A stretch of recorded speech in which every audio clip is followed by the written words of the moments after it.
Hello, hi guys, so what's up and সকলকে good morning. আমি জানি না তোদের কখন ভিডিওটা দেখছিস, তো আমি আমার দিক থেকে গুড মর্নিং জানিয়ে আমরা আজকে ক্লাস স্টার্ট করছি। আজকে আমরা ক্লাস 7 এর আরেকটা ধামাকাদার চ্যাপ্টার নিয়ে এসেছি, এটা হচ্ছে পরিবেশ বান্ধব শক্তি। আমি আগের দিনের ক্লাসে বলেছিলাম যাদের যে চ্যাপ্টারের উপরে ডিমান্ড রয়েছে তারা সেটা কমেন্টস কর। তো আমার সাবজেক্টে আমি দেখলাম যে পরিবেশ বান্ধব শক্তির কমেন্টসটা অনেকটা বেশি, তো দ্যাটস ওয়াই আজকের ক্লাসটা কিন্তু পরিবেশ বান্ধব শক্তি নিয়ে। খুবই সহজ চ্যাপ্টার। আমি জানি না কেন এটাতে এত বেশি কনফিউশন, বাট এই চ্যাপ্টারটা কিন্তু ভীষণ ভীষণ সহজ চ্যাপ্টার। এরপরে আমাদের আর একটাই মাত্র চ্যাপ্টার বাকি থাকবে, সেটা হচ্ছে আলো। তো সেটা নিশ্চয়ই নেক্সট চ্যাপ্টারে আমরা করব। বাট তোদের কার কবে সেকেন্ড সামেটিভ পরীক্ষা স্টার্ট হচ্ছে আমাকে কিন্তু কমেন্টসে ডেফিনেটলি জানাবি, তাহলে আমরা বুঝতে পারবো না যে তোদের সেকেন্ড সামেটিভের ডেটটা কবে থেকে। তো প্রত্যেকে কমেন্টসে আমাকে সবার আগে জানাবি যে প্রত্যেকটা স্কুলে কবে থেকে, কারণ ডিফারেন্ট ডিফারেন্ট স্কুলে তোরা পড়িস, কবে থেকে সেকেন্ড সামেটিভের পরীক্ষা স্টার্ট হচ্ছে, ঠিক আছে? ডেটটা মেনশন করে নিশ্চয়ই আমাকে কমেন্টসে জানাবি। তো চলো, আজকে আমরা কিন্তু নতুন একটা চ্যাপ্টার, যে চ্যাপ্টারে আমরা মেনলি পড়বো একদম পরিবেশ বান্ধব শক্তি, অর্থাৎ ইকো ফ্রেন্ডলি এনার্জি সম্পর্কে। দেখ, আমরা এনার্জি সম্পর্কে তো অনেকেই জানি, এনার্জি আমরা কোথা থেকে পাই সেটা আমরা জানবো। এবার স্বাভাবিকভাবে এনার্জি যেখান থেকে পাই মেনলি কয়লা, পেট্রোলিয়াম, মেনলি জ্বালানি থেকে, অর্থাৎ ফুয়েল থেকে। তো ফুয়েল থেকে বা জ্বালানি থেকে যে এনার্জিটা পাই সেটা কি টাইপের এনার্জি, সেই এনার্জিটা কি আমাদের পরিবেশের জন্য সঠিক, মানে পরিবেশের জন্য কি ক্ষতি করে নাকি করে না, সেটা আমরা জানবো। এবং তারপরে আমাদের জানতে হবে এমন কিছু এনার্জি সোর্স সম্পর্কে যেটা আমাদের পরিবেশের জন্য খুবই বান্ধব, মানে পরিবেশের জন্য খুবই ফ্রেন্ডলি। সেই এনার্জির উৎসগুলো সম্পর্কে জানবো এবং তাদের সম্পর্কে একটু ডিটেলসে জানবো। বাট তার আগে আরেকটা জিনিস আমাকে জানতে হবে যে ওই কয়লা, পেট্রোলিয়াম এই টাইপের জ্বালানিগুলোকে ব্যবহার করলে আমাদের পরিবেশে কি কি ক্ষতি হয়, আর এগুলোকে কেন আমাদের জ্বালানি, মানে এগুলোকে কেন আমরা দিনের পর দিন অধিক পরিমাণে ব্যবহার করতে পারি না। তো চলো আর কথা না বাড়িয়ে স্টার্ট করা যাক আজকের আমাদের ক্লাস। প্রথমেই আমি জানাতে চাই যে এটা হচ্ছে আমাদের আজ সেকেন্ড সামেটিভের, দেখবি খুব ইম্পর্টেন্ট একটা চ্যাপ্টার। যেরকম আলো একটা খুব ইম্পর্টেন্ট চ্যাপ্টার, সেরকমই একটা ইম্পর্টেন্ট চ্যাপ্টার আমাদের পরিবেশ বান্ধব শক্তি। তো এটার নোটসটা তোরা কোথা থেকে পাবি? ক্লাসটা হয়ে যাওয়ার পর নোটসটা তোরা পেয়ে যাবি পিডব্লিউ বাংলা ক্লাস 7 WBBSC 2026 বলে এই ব্যাচটায়। যাদের এই ব্যাচটা এনরোল করা নেই তাদেরকে বলবো সবার আগে, সবার ফার্স্টেই কাজ পিডব্লিউ অ্যাপটাকে ডাউনলোড করা। যারা এখনো ডাউনলোড করিসনি, পিডব্লিউ অ্যাপটা ডাউনলোড করে নিজেদের ফোন নাম্বার দিয়ে ওটাকে লগ ইন করবি। লগ ইন করা বা রেজিস্টার করার পর দেখবি তোদের কাছে একটা ওটিপি আসবে, ওটিপি দিয়ে ভেরিফাই করার পর দেখবি পিডব্লিউ অ্যাপটা খুলে যাবে। দেন তোদের কাজ কি? তোদের কাজ একটা ব্যাচেসে গিয়ে সার্চ করা। দেখবি ব্যাচেস বলে একটা জায়গা আছে, ওখানে গিয়ে সার্চ করবি কি পিডব্লিউ বাংলা ক্লাস 7 WBBSC 2026। এটা একটা ফ্রি ব্যাচ। এনরোল নাও করলেই তোরা কিন্তু ব্যাচে এনরোল হয়ে যাবি এবং পুরো নোটসগুলো, শুধু আমার সাবজেক্টের না, সব সাবজেক্টের নোটসগুলো সেখান থেকে ইজিলি ডাউনলোড করতে পারবি। ঠিক আছে, চল অনেক কথা হয়েছে, এবার আমরা শুরু করি আজকের ক্লাস। তো প্রথমেই আমরা জানবো এনার্জি কি। তোরা প্রত্যেকে জানিস, যারা যারা জানিস আমাকে কমেন্টসে জানাস যে এনার্জি কাকে বলে। কারণ ক্লাস 6-এ আমরা একটু শক্তি সম্পর্কে আলোচনা করেছি। শক্তি মানে দেখ, এই যে আমি তোদেরকে পড়াচ্ছি বা যে কোনো যে কাজ করা হয়, আমার যদি এখন গায়ে শক্তি না থাকতো তাহলে কি আমি এরকম চিৎকার করে এনার্জাইজড ওয়েতে অতটা পড়াতে পারতাম? আমি কি অত চিৎকার করে গলা ফাটিয়ে চিৎকার করতে বা তোদেরকে এই যে ক্যামেরার সামনে এই হাত নাড়িয়ে পা নাড়িয়ে পড়াতে পারতাম কি? কখনোই না। কারণ আমার বডিতে আমি খাওয়া দাওয়া করে এসেছি, সেই খাওয়া দাওয়ার কারণে আমার বডির মধ্যে এনার্জি প্রডিউস হয়েছে এবং যার ফলে আমি কাজ করতে পারছি, এই যে আমি তোদেরকে পড়াতে পারছি বা যে কোনো কাজ আমি করতে পারবো। কিন্তু যাদের বডিতে এনার্জি নেই তারা কিন্তু কাজও খুব একটা করতে পারে, যারা খুব দুর্বল টাইপের ব্যক্তি দেখবি বেশি কাজ তারা করতে পারে না। তাহলে এনার্জি বা শক্তি বলতে কি বোঝায়? কার্য করার সামর্থ্য। কে কতটা কার্য করতে পারবে বা বিভিন্ন কাজ করতে পারবে সেটাকে আমরা কি বলে থাকি? ওই বস্তুটার বা ওই ব্যক্তির শক্তি বলে থাকি। তাহলে আমরা কি বলবো? শক্তি মানে হচ্ছে কাজ করার সামর্থ্য, কার্য করার সামর্থ্যকেই বলা হয় শক্তি। ভালো করে মাথায় রাখবে, কার্য করার সামর্থ্যকে আমরা কি বলে থাকি? শক্তি বলবো। আর মাথায় রাখবে আমাদের সমস্ত শক্তির উৎস কিন্তু কে? সূর্য। এই দেখো আমাদের সমস্ত শক্তির উৎস, সেটা হতে পারে এই যে আমরা যে খাওয়া দাওয়া করছি, এই যে খাদ্য শক্তির ফলে আমরা পুরো সমস্ত কাজ করতে পারছি, সেটার মেন উৎস কে বলতো? সূর্য। সূর্য না থাকলে গাছপালা থাকতো না, গাছপালা না থাকলে আমরা কি খেতাম? দেখ আমরা যদি এই যে চাল ধান গম যাই খাচ্ছি, সেগুলো যদি সূর্য না প্রেজেন্ট থাকতো, তাহলে এরা তো চাষবাস করা যেত না। কারণ আমরা জানি যে আলোক শক্তি বা তাপ শক্তির দ্বারাই গাছ সালোক সংশ্লেষ পদ্ধতির মাধ্যমে কি করে? খাদ্য উৎপাদন করে, এবং সেটা ক্লোরোফিলে দ্বারা গাছের পাতায় খাদ্য উৎপাদন হয়, দিয়ে তারপরে জাইলেম ফ্লোয়েম কলার মাধ্যমে পুরো বডির মধ্যে ছড়িয়ে যায়। এবার যদি সূর্যই প্রেজেন্ট না থাকে, তাহলে গাছ কোথা থেকে সালোক সংশ্লেষ করবে? আর সেম ভাবে গাছ যদি না থাকে, তাহলে আমরা কোথা থেকেই বা বেঁচে থাকবো? আমরা কোথা থেকেই বা খাদ্য গ্রহণ করব? কি বা করব? তাহলে সমস্ত শক্তির মূল উৎসকে সূর্য। আর এই পুরো বিশ্বে সূর্যই হচ্ছে মূল শক্তির চালিকা শক্তি। আশা করি ক্লিয়ার। এবার এই যে শক্তি সম্পর্কে তো জানলাম, এবার এই শক্তিটা কয় প্রকারের, মানে শক্তিটা যে আমরা পাবো বিভিন্ন উৎস থেকে আমরা পাই। এক হচ্ছে, দেখ আমরা মেনলি তাপ শক্তি তড়িৎ শক্তি এগুলোকে উৎপাদন করার জন্য আমরা মেন ডিপেন্ড করে থাকি কয়লা পেট্রোলিয়াম প্রাকৃতিক গ্যাস এই টাইপের জ্বালানির ওপরে। এবার তার মানে আমরা দেখতে পাচ্ছি শক্তিকে উৎপাদন করতে গেলে আমাদের বেশ কিছু জিনিসের ওপর ডিপেন্ডেন্ট হতে হবে বা নির্ভর করতে হবে।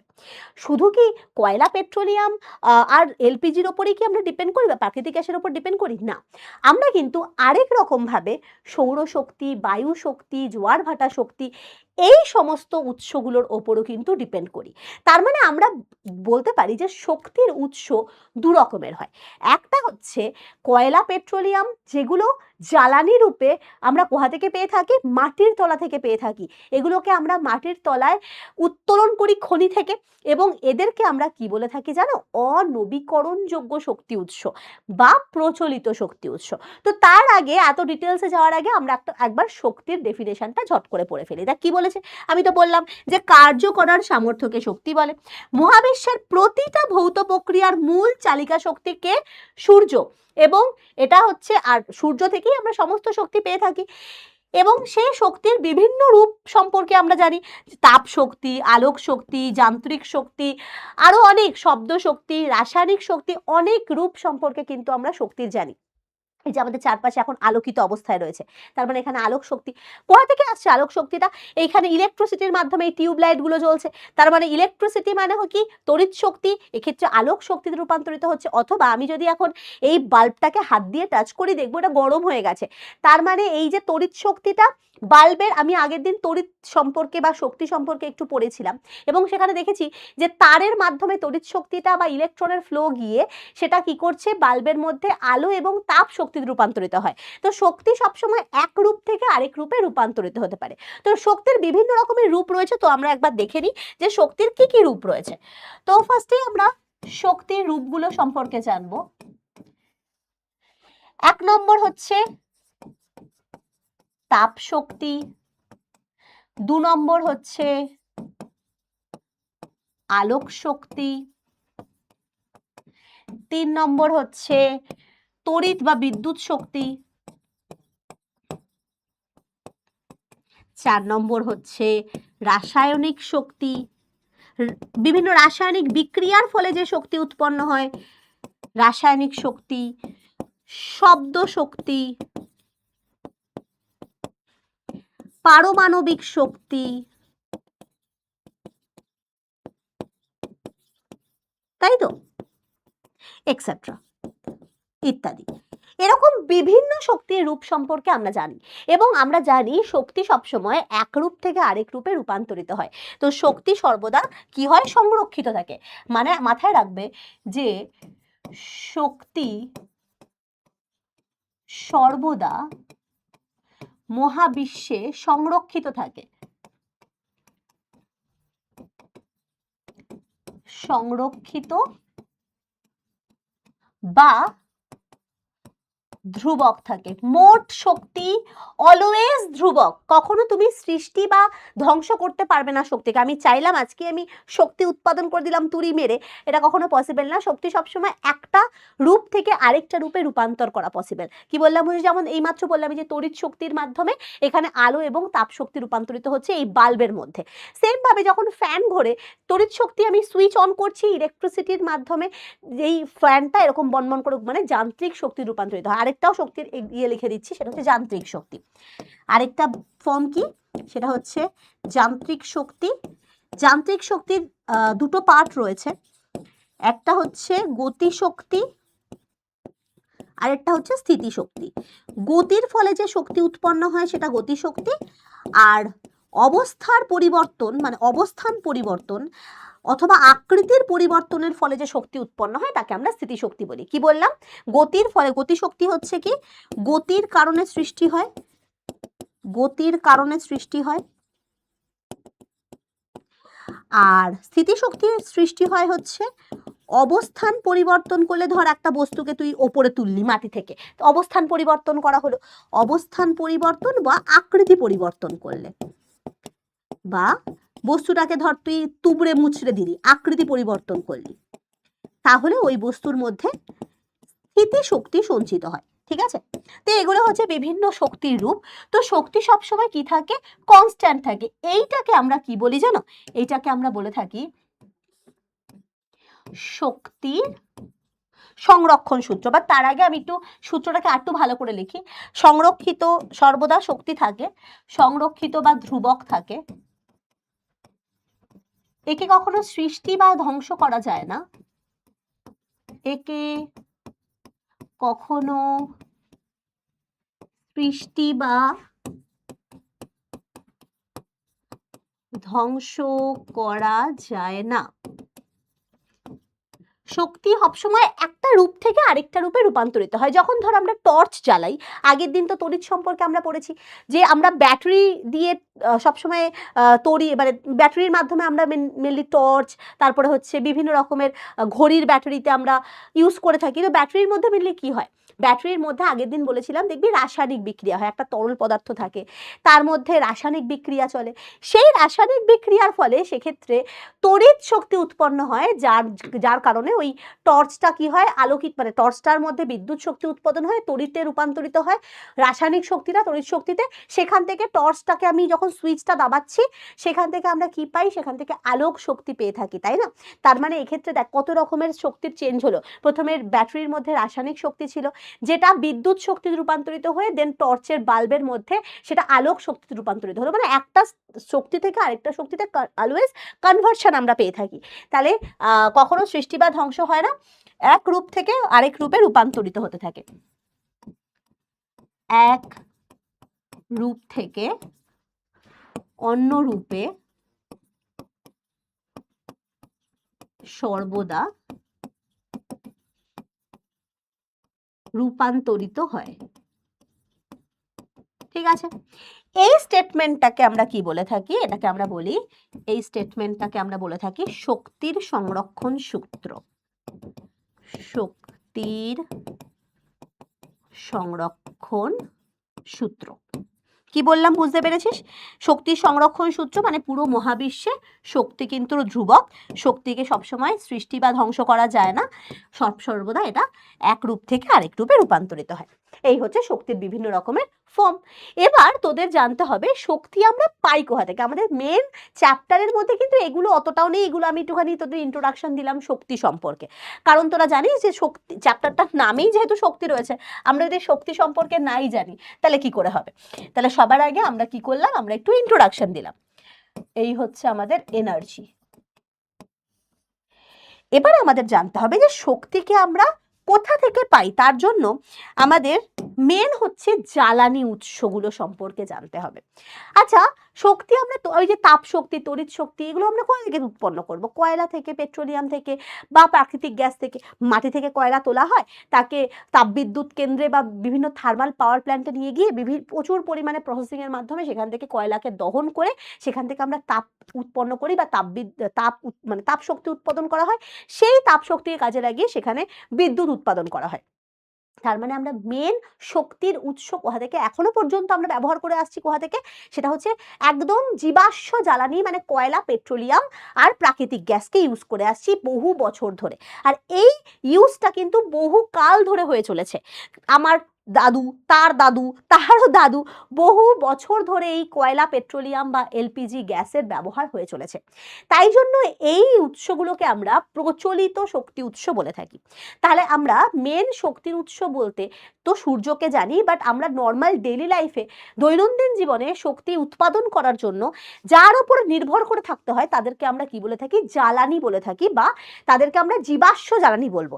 কারণ যেহেতু কয়লা, পেট্রোলিয়াম এই বা প্রাকৃতিক গ্যাস, এরা জীবাশ্মের মাধ্যমে মাটির তলা থেকে এদেরকে উত্তোলন করা হয়। কয়লা কিভাবে উৎপাদন হয় তোমরা তো নিজেই পড়েছো, যে বহু বছর ধরে, কোটি কোটি বছর ধরে কোনো মানে উদ্ভিদ জগৎ, প্রাণী জগৎ, এগুলো যখন কোনো প্রাকৃতিক বিপর্যয়ের কারণে মাটির তলায় চাপা পড়ে গেছে, এবং সেই চাপা পড়ে সমস্ত গাছপালা, তোর প্রাণী দেহ, এদের সমস্ত বডি আস্তে আস্তে মাটির তলায় অতিরিক্ত চাপ এবং তাপের প্রভাবে বিয়োজিত হয়ে কার্বনাইজেশন প্রসেসের মাধ্যমে তারা কয়লায় রূপান্তরিত হয়েছে বা পেট্রোলিয়ামে রূপান্তরিত হয়েছে। এদেরকে আমরা জীবাশ্ম জ্বালানি বলে থাকি। তাহলে আমরা বলতে পারি যে আমাদের যে শক্তির মেন আমরা দৈনন্দিন জীবনে ব্যবহার করে থাকি, সেটা কি কার উপর ডিপেন্ডেন্ট? জীবাশ্ম জ্বালানির উপর ডিপেন্ডেন্ট। তো আমরা পড়বো আগে জীবাশ্ম জ্বালানিটা কি জিনিস। সবার ফার্স্টে, জীবাশ্ম জ্বালানি মানে কি? জীবাশ্ম মানে যাকে মাটির তলায় পাওয়া যাচ্ছে, আর কোটি কোটি বছর ধরে এদেরকে উৎপাদন হতে সময় লেগেছে, এবং এদের ভান্ডার কিন্তু একটা সীমিত পোর্শনের। আমরা কয়লাকে একটা টাইমে যদি কন্টিনিউয়াস ব্যবহার করতেই থাকি, একটা সময় কি হয়ে যাবে? কয়লার মানে শেষ হয়ে যাবে, কারণ এত বেশি ব্যবহার করে ফেলেছি। মাটির তলায় উৎপাদন হতে তো কোটি কোটি বছর সময় লাগে, বাট খরচ করতে কিন্তু আমাদের বেশি সময় লাগে না। কয়লা তুলছি আর ব্যবহার করছি, এটা হলে কি হবে? একটা টাইমে কয়লার যে ভান্ডার বা খনির মধ্যে যে কয়লা রয়েছে বা পেট্রোলিয়াম রয়েছে, এদের কিন্তু মানে ভান্ডারটা সীমিত, কারণ এদের প্রিপারেশন মানে উৎপাদন হতে অনেক বছর, কোটি কোটি বছর সময় লাগে। তাহলে আমরা দেখতে পারি যে এই জীবাশ্ম জ্বালানির ভান্ডার কিন্তু সীমিত। তাহলে জীবাশ্ম জ্বালানির মধ্যে মেন তিনটে জ্বালানি কে কে? এক হচ্ছে কয়লা, এক হচ্ছে পেট্রোলিয়াম, একটা হচ্ছে প্রাকৃতিক গ্যাস। কয়লা জানো কঠিন জীবাশ্ম জ্বালানি, পেট্রোলিয়াম তরল, আর প্রাকৃতিক গ্যাস হচ্ছে গ্যাসীয়। তাহলে সব থেকে বেশি পরিমাণে এই তিনটের মধ্যে সব থেকে কমন কি? এরা প্রত্যেকেই কার্বন জাতীয় যৌগ। এদের প্রত্যেকের মধ্যে কার্বন রয়েছে, কয়লা, পেট্রোলিয়াম, প্রাকৃতিক গ্যাস, এরা সবাই কার্বন জাতীয় যৌগ। তাহলে এই যে জীবাশ্ম জ্বালানি আমি বলছি, তার মানে এদের থেকে আমরা তো শক্তি পাচ্ছি। তো এই শক্তি উৎসগুলো কিন্তু পরিবেশ বান্ধব নয়। আমাদের চ্যাপ্টারে কি নাম? পরিবেশ বান্ধব শক্তি। বাট এই যে কয়লা, পেট্রোলিয়াম, প্রাকৃতিক গ্যাস, এদেরকে তুই যদি পোড়াস, কি দেখিস? অনেকে উনুনে কয়লার মানে উনুনে রান্না করা হয়, দেখিস না যে কালো কালো গ্যাস উৎপন্ন হচ্ছে, carbon die oxide, carbon monoxide. স্বাভাবিকভাবে এগুলো কি আমাদের পরিবেশের জন্য খুব সুবিধাজনক গ্যাস? না, এরা কিন্তু পরিবেশ দূষক গ্যাস, অ্যাজ ওয়েল অ্যাজ এরা গ্রিন হাউস গ্যাস। এরা কি করে জানো? এরা আমাদের পরিবেশকে তো দূষণ করেই করে, কারণ এই সমস্ত carbon die oxide, carbon monoxide, sulphur die oxide, এরা যদি অধিক পরিমাণে বাতাসে হয়ে যায়, মানুষের শ্বাস নিতে সমস্যা হয়, শ্বাসকষ্ট, হাঁপানি, অনেক রকমের শারীরিক সমস্যা তো হয়ই হয়, বায়ু দূষণ হয় সব থেকে বড় কথা। তার থেকেও বড় কথা হচ্ছে এরা গ্রিন হাউস গ্যাস। এরা আমাদের গ্লোবাল ওয়ার্মিংয়ে বিশাল পরিমাণে একটা ভূমিকা অর্জন করে। গ্লোবাল ওয়ার্মিং পড়েছো তোমরা ছোটবেলায়। তো গ্লোবাল ওয়ার্মিং কি? এই যে কার্বন ডাইঅক্সাইড, সালফার ডাইঅক্সাইড, এরা এমন পরিবেশ দূষক গ্যাস, এরা সূর্য থেকে যে মানে যে আলোক রশ্মি বা যে তাপ শক্তি আসছে, সেই শক্তিকে নিজেদের বডির মধ্যে শোষণ করে নিতে পারে।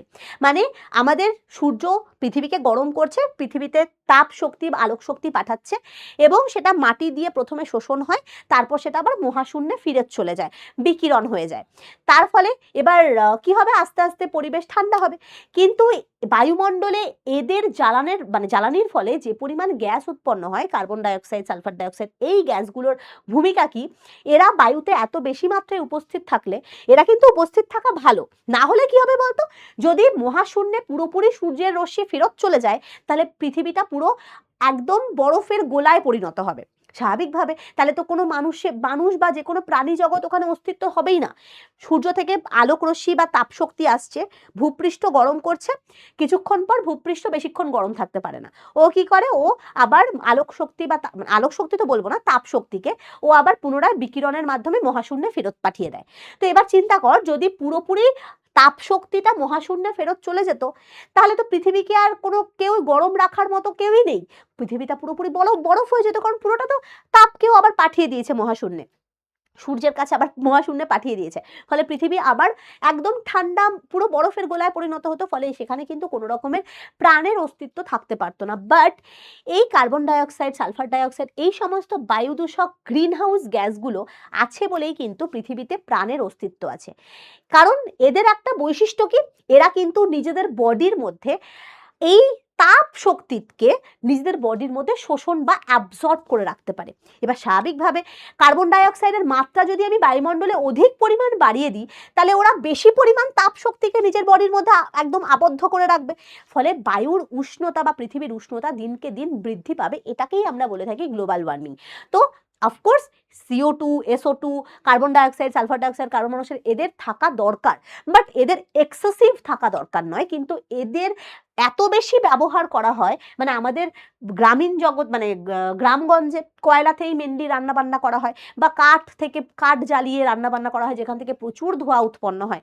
তাছাড়া শিল্প কলকারখানাতে প্রচুর পরিমাণে কয়লা, পেট্রোলিয়ামের ব্যবহার রয়েছে। আমাদের যে যানবাহনগুলো, সমস্ত যানবাহন পেট্রোল ডিজেলের মাধ্যমে চলে এবং সেখান থেকে প্রচুর পরিমাণে ধোঁয়া নির্গত হয়। তো এই সমস্ত এত বেশি মানুষের চাহিদা, আর এখনকার দিনে এত বেশি জনসংখ্যা বৃদ্ধি আর মানুষের চাহিদার কারণে এদের ব্যবহার এত বেশি বেড়ে গেছে, যা আমাদের পরিবেশকে দূষণ করে তুলেছে। বিকজ এত বেশি CO2, SO2 যে গ্যাসগুলোর নির্গত হচ্ছে, যেগুলো পরিবেশের বায়ুমণ্ডলে থেকে যাচ্ছে এবং তারা গ্রিন হাউস এফেক্ট দেখাচ্ছে, অর্থাৎ অতিরিক্ত পরিমাণে তাপকে শোষণ করে রাখছে। গ্লোবাল ওয়ার্মিং হচ্ছে, যার জন্য পরিবেশের উষ্ণতা অত্যাধিক বেড়ে যাচ্ছে।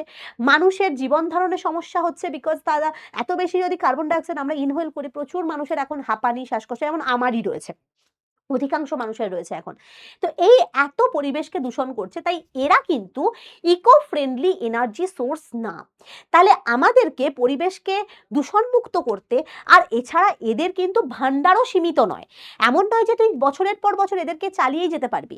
তাই এদের ভাণ্ডারও সীমিত নয়, পরিবেশও দূষণ করে। তাই এদের বিকল্প উৎস হিসাবে আমরা কিন্তু ব্যবহার করে থাকি সৌরশক্তি, বায়ু শক্তি, জলবিদ্যুৎ শক্তি, এই রকমের অপ্রচলিত শক্তি উৎসগুলোকে। কেন অপ্রচলিত? বিকজ এদের প্রচলনটা এখনো পর্যন্ত অতটাও বেশি হয়নি। কার বাড়িতে কটা সোলার প্যানেল লাগানো রয়েছে? কারুর বাড়িতেই নেই। মেনলি দেখবি স্ট্রিট লাইটে সোলার প্যানেল লাগানো রয়েছে, রাইট?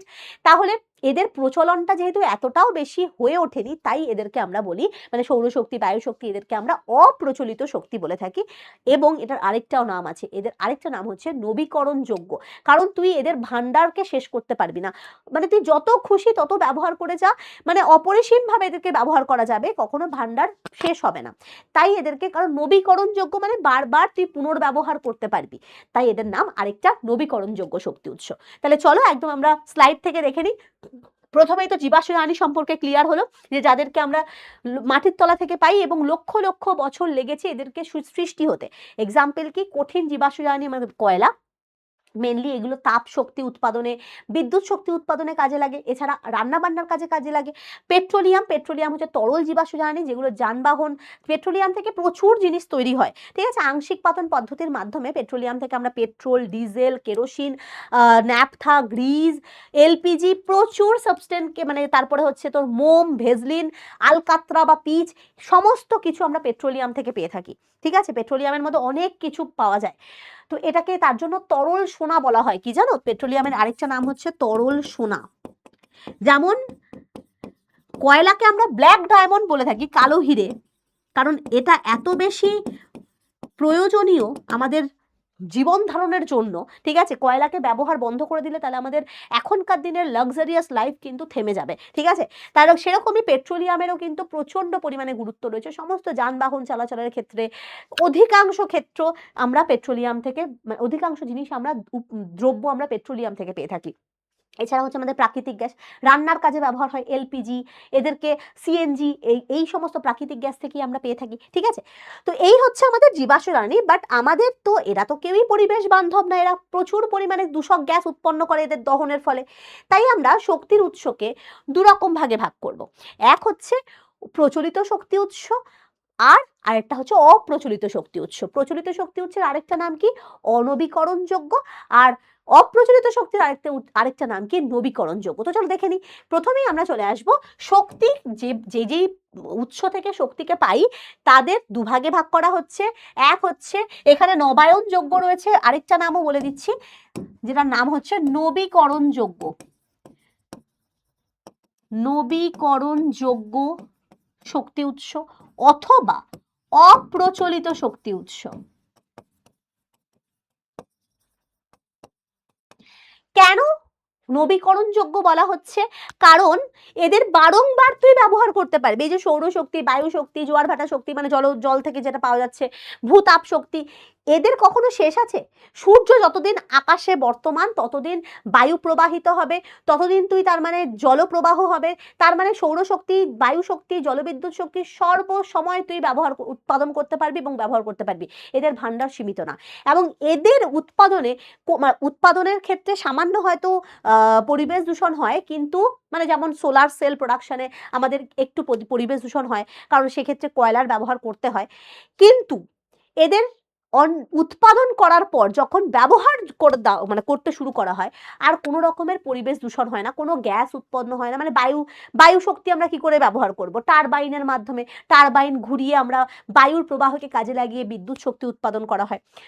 সূর্যের আলো এবং তাপকে কাজে লাগিয়ে আমরা বিভিন্ন যন্ত্র, যেমন সোলার কুকার, সোলার হিটার, বিভিন্ন রান্নাবান্নার কাজে হোক, বিদ্যুৎ উৎপাদনের কাজে হোক ব্যবহার করে থাকি। তো এদের ব্যবহার করলে কোথাও কোনো carbon dioxide, carbon monoxide, sulphur dioxide, কোনো বাজে মিথেন টাইপের কোনো গ্রিন হাউস গ্যাস বা বায়ু দূষক গ্যাস উৎপন্ন হয় না। তাই জন্য এদেরকে আমরা কি বলি? পরিবেশ বান্ধব শক্তি বলবো। কি বললাম বোঝা গেছে? কারণ এরা পরিবেশের বন্ধু, পরিবেশকে ক্ষতি করে না। ক্লিয়ার? তাহলে এমনকি এদেরকে তুই অসীম সময় ধরে ব্যবহার করতে পারিস, এদের ভান্ডার সীমিত না। এক্সাম্পল কি কি? এদেরকে দেখ লেখা আছে, এদেরকে বারংবার ব্যবহার করা যায়, এদেরকে শেষ করা যায় না, এরা শেষ হবে না। এক্সাম্পল কি কি রয়েছে? সৌরশক্তি, বায়োমাস শক্তি, বায়ু শক্তি, জিওথার্মাল শক্তি আর জলবিদ্যুৎ শক্তি। বায়োমাস শক্তি, এগুলো সমস্ত শক্তি উৎস সম্পর্কে আমরা ডিটেলসে পড়বো। আর রয়েছে অনবীকরণযোগ্য শক্তি উৎস বা অনবায়নযোগ্য, অনবীকরণযোগ্য বা প্রচলিত শক্তি উৎস। কেন বলতো এদের প্রচলিত বলা হচ্ছে? যেমন কয়লা, পেট্রোলিয়াম, প্রাকৃতিক গ্যাস এক্সেট্রা। এদের প্রচলিত কারণ এত বছর ধরে এদের ওপরই কিন্তু আমরা ডিপেন্ডেন্ট এখনো পর্যন্ত, এবং ফিউচার জেনারেশনও কিন্তু এদের ওপর ডিপেন্ডেন্ট হতেই হবে। তাহলে বহুকাল ধরে এদের প্রচলন চলে আসছে, কিন্তু এদেরকে তুই বারংবার ব্যবহার করতে পারবি না। এদের ভান্ডারটা লিমিটেড, মাটির তলায় এদের উৎপাদন হতে কোটি কোটি বছর সময় লেগেছে। তাই আমরা কখনোই এদেরকে যথেচ্ছভাবে ব্যবহার করতে পারবো না। তাই এদেরকে আমরা কি বলবো? অনবীকরণযোগ্য। কারণ এদের পুনরায় ব্যবহার করা যাবে না। নবীকরণ মানে পুনরায় আবার মানে নতুন করে ব্যবহারযোগ্য করে তোলা যাবে না। তাহলে এটা হচ্ছে অনবীকরণযোগ্য শক্তি উৎস। এবার আমরা প্রত্যেকটা শক্তি উৎস সম্পর্কে একটু ডিটেলসে জানবো। তো প্রথমেই আমরা তো জীবাশ্ম জ্বালানি পড়লাম, এবার প্রথমেই আমরা এদের একটু ডেফিনেশনটাই চলে আসি। দেখ, জ্বালানি কি?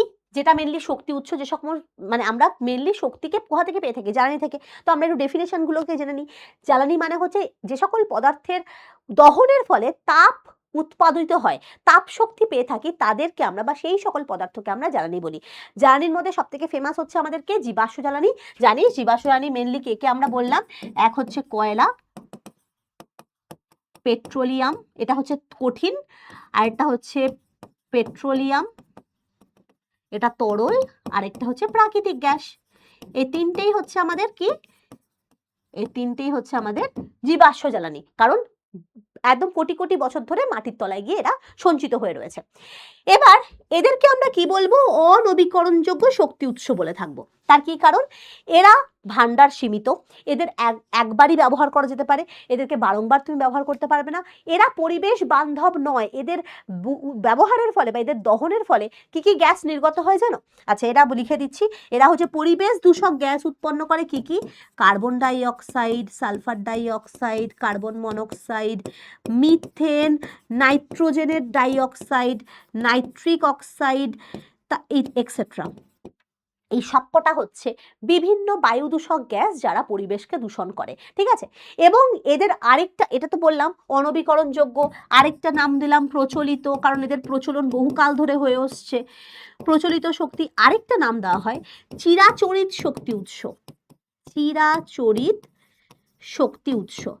চিরাচরিত কথার অর্থ এটা, কারণ চিরাচরিত মানে বহু কাল ধরে এদের ব্যবহার চলছে, তাই এদের নাম প্রচলিত বা চিরাচরিত শক্তি উৎস। ঠিক আছে, এরপরে আমাদের জানতে হবে এই কয়লা, পেট্রোলিয়াম এরা কিভাবে উৎপাদিত হয়েছে। বললাম একটু আগে, তোরা ছোটবেলা থেকেও পড়েছিস কিভাবে উৎপাদিত হয়েছে। মনে করে দেখ, কোনো ধর এই যে ডায়নোসর আমলের, ঠিক আছে, সেই বহু যুগ আগের কথা, তো এদের আমাদের পৃথিবীতে অস্তিত্ব ছিল, এরা তখন রাজ করত। এবার কি হলো, বিভিন্ন প্রাকৃতিক বিপর্যয়, ধর ভূমিকম্প, বন্যা, বিভিন্ন প্রাকৃতিক বিপর্যয়ের ফলে মাটির তলায় এরা চাপা পড়তে শুরু করলো, মাটির তলায় এদের মৃত্যু ঘটলো, মাটির তলায় চাপা পড়তে শুরু করলো, এবং মাটির তলায় বিভিন্ন উদ্ভিদ প্রাণীর দেহ চাপা পড়তে পড়তে পড়তে পড়তে এটা বিশাল যুগের, আজ থেকে বহু কোটি কোটি বছর আগের কথা, বিশাল যুগের অবসান যখন হয় এবং তারা যখন মাটির তলায় চাপা পড়ে যায়, মাটির তলায় অতিরিক্ত চাপ এবং তাপের প্রভাবে, দেখতেই পাচ্ছিস এ দেখ মাটির তলায় চাপা পড়ে যাচ্ছে প্রাকৃতিক বিপর্যয়ের ফলে, এবং অতিরিক্ত লক্ষ লক্ষ বছর ধরে বিভিন্ন ব্যাকটেরিয়ার মাধ্যমে, কারণ মাটির তলায় বিভিন্ন ব্যাকটেরিয়া প্রচুর উচ্চ উষ্ণতা এবং চাপের প্রভাবে এরা কিন্তু আস্তে আস্তে বিভিন্ন বিক্রিয়ার মাধ্যমে, যেটাকে আমরা বলি কার্বনাইজেশন প্রসেসের মাধ্যমে, কালো কঠিন পদার্থ কয়লায় রূপান্তরিত হলো। এবং আমরা এটাও জানি যে উদ্ভিদ দেহ থেকে, উদ্ভিদ দেহের মানে অতিরিক্ত চাপ এবং তাপের প্রভাবে উদ্ভিদ দেহগুলো কয়লায় রূপান্তরিত হয়েছে, এবং সমুদ্রের তলায়, সমুদ্রের যে মানে অ্যাকোয়াটিক যে অ্যানিমেলস গুলো, মাছ, কচ্ছপ, বিভিন্ন রকমের যে অ্যাকোয়াটিক অ্যানিমেলস গুলো, এরা মাটির তলায় চাপা পড়ে পড়ে সমুদ্রের তলায় উৎপাদিত হয়েছে পেট্রোলিয়াম। প্রাণীদেহের বিয়োজনের ফলে আমরা পেট্রোলিয়াম বা তরল, যেটাকে যেখান থেকে আমরা পেট্রোল ডিজেলকে পেয়ে থাকি, তো পেট্রোলিয়ামকে আমরা পেয়ে থাকি। তো এই হচ্ছে আমাদের ধাপে ধাপে কি করে কয়লা বা পেট্রোল তৈরি হয়েছে তার প্রসেসটা। এটা না ভুল লেখা আছে, এটা কার্বনাইজেশন, এটা একটুখানি স্পেলিংটা মিস্টেক আছে, এটা আবার এই এই এই এটা একটা ভুল আছে স্পেলিং এ, কার্বনাইজেশন এটা কিছু নয়, ঠিক আছে, দাঁড়া এটা হোয়াইট কালি দিয়ে মুছে দিই, তাহলে বোঝা যাবে না। এটা হচ্ছে কার্বনাইজেশন। ওকে, কার্বনাইজেশন মানে হচ্ছে এই প্রসেসটাকে, যে মাটির তলায় অতিরিক্ত চাপ এবং তাপের প্রভাবে বিভিন্ন ব্যাকটেরিয়ার দ্বারা লক্ষ লক্ষ বছর ধরে তারা যখন বিয়োজিত হয়, তাদের শরীর বা তাদের মানে এই যে সমস্ত গাছের মধ্যে থাকা সেলুলোজ, হ্যানা ত্যানা, তাদের প্রত্যেকটা শরীরের অঙ্গ প্রত্যঙ্গ এরা প্রত্যেকে মৃত্যুর পর পাচিত মানে পচে গিয়ে বিভিন্ন ব্যাকটেরিয়ার মাধ্যমে যে মানে বিক্রিয়া করে তারা যে কয়লা, কঠিন বা পেট্রোলে পরিণত হয়েছে, এবং তাদের দেহের পচনের ফলে যে গ্যাস বা যে মিথেন গ্যাসটা উৎপন্ন হয়, এবং সেটা মাটির তলাতেই চাপা পড়ে গেছে, যেটাকে আমরা প্রাকৃতিক গ্যাস বলে থাকি। আমরা মেনলি মনে রাখবে, এরা এই যে কয়লা, পেট্রোলিয়াম, এরা হচ্ছে সব কার্বন জাতীয় যৌগ, এবং এই ধর কোনো একটা ইঁদুর মরে গেছে, দেখবি মরে যাওয়ার পর দুদিন পরে প্রচুর গন্ধ বেরোয়, এখান থেকে মিথেন গ্যাস উৎপন্ন হয়, এবং মিথেন হচ্ছে একটা দাহ্য গ্যাস। তো প্রাকৃতিক গ্যাস, এই যে এদের তো পচে গিয়ে এদের তো মানে এদের থেকে তো গ্যাস উৎপন্ন হয়েছে, মিথেন গ্যাস। এবার মিথেন গ্যাস, এরা তো মাটির তলায় চাপা পড়ে গেছে, এই গ্যাসটা তো বেরোতে পারছে না, এই গ্যাসটা তখন মাটির তলাতেই ওই ওই মানে কয়লার খনি বা ওই পেট্রোলিয়ামের খনির ওপরে স্টোর হয়ে থাকে। এই গ্যাসটাকে আমরা কি বলবো, প্রাকৃতিক গ্যাস বলবো, যার প্রধান উপাদান কে, এর প্রধান উপাদান হচ্ছে মিথেন গ্যাস। কি বললাম বুঝেছো? এবং মিথেন কিন্তু একটা দাহ্য গ্যাস, যেটা ইজিলি আগুন জ্বলতে সাহায্য করে। আশা করি কি করে কয়লা বা পেট্রোলিয়াম উৎপন্ন হয়েছে তোমাদের বোঝা গেছে। ওকে, এরপরে আমরা আসবো, দেখো এখানেও দেখ লেখা আছে, দেখতে পাচ্ছি ছবি দিয়ে লেখা আছে যে বিভিন্ন গাছপালা, হ্যানা তারা যখন মাটির তলায় চাপা পড়ে, এখানে অতিরিক্ত চাপ এবং চাপের প্রভাবে আমরা এখানে দীর্ঘ সময় ধরে, কোটি কোটি বছর সময় লেগেছে, এই তলায় কি উৎপন্ন হয়েছে, পেট্রোলিয়াম, কয়লা ইত্যাদি উৎপন্ন হয়েছে। ভালো কথা। এবার এদেরকে আমরা কি করে থাকি, এদেরকে আমরা উত্তোলন করি বিভিন্ন রকমের প্রসেসের মাধ্যমে, খনি কেটে, যেমন রানীগঞ্জে কয়লার খনি রয়েছে, তো এদেরকে আমরা উত্তোলন করে থাকি, এবং উত্তোলন করে আমরা ব্যবহারযোগ্য করে তুলি। আমরা রান্নার কাজে হোক, তাপবিদ্যুৎ শিল্পে হোক, বিভিন্ন কাজে জ্বালানি হিসাবে হোক, রান্নার জ্বালানি হোক বা গাড়ি ঘোড়ার যে যানবাহনের জ্বালানি হোক, এদেরকে আমরা ব্যবহার করে থাকি। তো আমাদের জীবাশ্ম জ্বালানিগুলোর এক্সাম্পল কি কি, যেমন কঠিনের ক্ষেত্রে আমরা দেখছি কয়লা, তরল জ্বালানি হচ্ছে পেট্রোল, ডিজেল, মেনলি এটা পেট্রোলিয়াম থেকে পেয়ে থাকি, আর গ্যাসীয় জ্বালানি হচ্ছে আমাদের প্রাকৃতিক গ্যাস, যেটা এলপিজি, সিএনজি থেকে পেয়ে থাকি। কিন্তু এরা কেউই হচ্ছে পরিবেশ বান্ধব নয়, এদের থেকেও এরা হচ্ছে প্রচন্ড পরিমাণে পরিবেশ দূষক গ্যাস উৎপন্ন করে, তাই এদেরকে আমরা কখনোই নির্মল জ্বালানি বা পরিবেশ বান্ধব শক্তি বলবো না। বোঝা গেছে কেন বলবো না? তাহলে এবার আমাদের জানতে হবে যে এদের তো আর ভান্ডার সীমিত, এদের তো আর লক্ষ লক্ষ বছর ধরে টাইম লেগেছে তৈরি হতে, এদেরকে আমরা একবার ব্যবহার করে ফেললে ছাই রূপান্তরিত হয়ে যাচ্ছে, আর আমি ব্যবহার করে তুলতে পারছি না। তাহলে এদেরকে তো আমরা যথেচ্ছভাবে ব্যবহার করতে পারবো না, কারণ এখন আমাদের দুনিয়ায় এত বেশি জনসংখ্যা, এত বেশি তার চাহিদা, তো স্বাভাবিকভাবে এদেরকে আমরা সেরকমভাবে ব্যবহার করতে পারবো না। তো তার জন্য আমাদের কি বিকল্প ব্যবস্থা নেওয়া উচিত, সেখানে আমরা এবার আসি। তো এর জন্য বিকল্প ব্যবস্থা হচ্ছে আমরা নির্মল জ্বালানিকে ব্যবহার করব। নির্মল জ্বালানি মানে যেখান থেকে আমাদের কোনো ধোঁয়া বা কোনো প্রাকৃতিক দূষককারী গ্যাস নির্গত হবে না। যার এক্সাম্পল হচ্ছে, একটা এক্সাম্পল এখানে আমি দিয়েছি, সেটা হচ্ছে বায়োগ্যাস। তো বায়োগ্যাস কি জিনিস সেটা আমি আসছি, বাট তার আগে এই যে কয়লা, পেট্রোলিয়াম, এই সমস্ত শক্তি উৎসগুলোকে আমরা কোথায় কোথায় কাজে লাগাই? আমরা তাপবিদ্যুৎ কেন্দ্রে কাজে লাগানো হয় কয়লাকে, যেখান থেকে আমরা তাপ শক্তি পেয়ে থাকি। এবার তাপ শক্তিকে আমরা কোথায় কোথায় ব্যবহার করি চলো দেখে নিই। প্রথমেই হচ্ছে তাপ শক্তি থেকে আমরা রান্না বান্না করতে পারি, রাইট? এই যে আমরা তাপ কাজে লাগিয়েই তো বিভিন্ন মাংস রান্না করছি, ভাত রান্না করছি, এগুলো কি, এগুলো তো সব কাজে লাগাচ্ছি কাকে? তাপ শক্তিকে। তো আমরা রান্না করতে কাজে লাগাতে পারি। তাছাড়া কি, তাছাড়া আমাদের বিদ্যুৎ শিল্পে কোথায় আছে? দেখ, বিদ্যুৎ উৎপাদনের ক্ষেত্রে আমরা তাপ শক্তিকে কাজে লাগাই, ঠিক আছে? তাপের দ্বারা বিদ্যুৎ উৎপাদন হয়, বিভিন্ন থার্মাল পাওয়ার প্ল্যান্টে এটা এইভাবে বিদ্যুৎ উৎপাদন করা হয়। এবং আমাদের সমস্ত ইলেকট্রিসিটি ছাড়া আমরা একদম অন্ধ, রাইট? এখনকার যুগে ইলেকট্রিসিটি না থাকলে আমরা বেঁচে থাকাই কি করে আর থাকবো, আমরা ভাবতেই পারি না। তাছাড়া এই যে মোবাইল, টিভি, ফ্রিজ, সমস্ত কিছুই কিন্তু আমাদের ইলেকট্রিসিটির উপর ডিপেন্ড করে চলছে, এবং যেটা উৎপাদন হচ্ছে তাপ শক্তি থেকে। এই তাপ শক্তিটা কোথা থেকে আসছে? কয়লা, পেট্রোলিয়াম, এদের থেকে আসছে। এছাড়া তাপ শক্তিকে আমরা কোথায় লাগাই, কোথায় কোথায় কাজে লাগাই? বিভিন্ন অপারেশন করার আগে ছুরি, কাঁচি ইত্যাদিকে নির্বীজ করতে, মানে ব্যাকটেরিয়া মুক্ত করতে, দূষণ মুক্ত করতে আমরা প্রথমে এই ছুরি, কাঁচি সেগুলোকে উত্তপ্ত করা হয়। তারপর দেখবি কোনো সময় বর্ষাকালে অনেক সময় জলবাহিত রোগ হয়, তো তখন কি হয়? জলকে ফোটানো হয়। জলকে ফোটালে বা এই সমস্ত ছুরি, কাঁচি এগুলোকে উত্তপ্ত করলে তার মধ্যে থাকা ব্যাকটেরিয়া মৃত হয়ে যায়, মানে মারা যায়, ফলে ওটা দূষণ মুক্ত হয়। তো এদেরকে ব্যাকটেরিয়া মুক্ত করতে আমরা তাপ শক্তিকে কাজে লাগাই। এছাড়া কি, কামার শলায় বিভিন্ন যন্ত্র বানাতে আমরা তাপ শক্তিকে কাজে লাগাই। ইস্ত্রি আয়রন করি, জামা কাপড় আয়রন করার জন্য আমরা তাপ শক্তিকে কাজে লাগাই। ঘর গরম করতে হিটার হিসাবে আমরা তাপ শক্তিকে কাজে লাগাই। এছাড়া বিভিন্ন রকমের শিল্প কেন্দ্রে আমরা তাপ শক্তিকে ব্যবহার করে থাকি। তো এগুলো হচ্ছে বিভিন্ন তাপ শক্তির বিভিন্ন ব্যবহার, যেটা আমরা দৈনন্দিন লাইফে করে থাকি। নেক্সট হচ্ছে তড়িৎ শক্তিকে আমরা কোথায় কোথায় ব্যবহার করব? তড়িৎ শক্তির তো ব্যবহার সাংঘাতিক রকমের, যে কোনো ইন্ডাস্ট্রি তড়িৎ শক্তি ছাড়া চলা ইম্পসিবল। তাছাড়া আমাদের দৈনন্দিন জীবন, এখনকার দিনে মোবাইল, টিভি, বিভিন্ন ইলেকট্রনিক ডিভাইস, যেটা চার্জিং ছাড়া পসিবল নয়।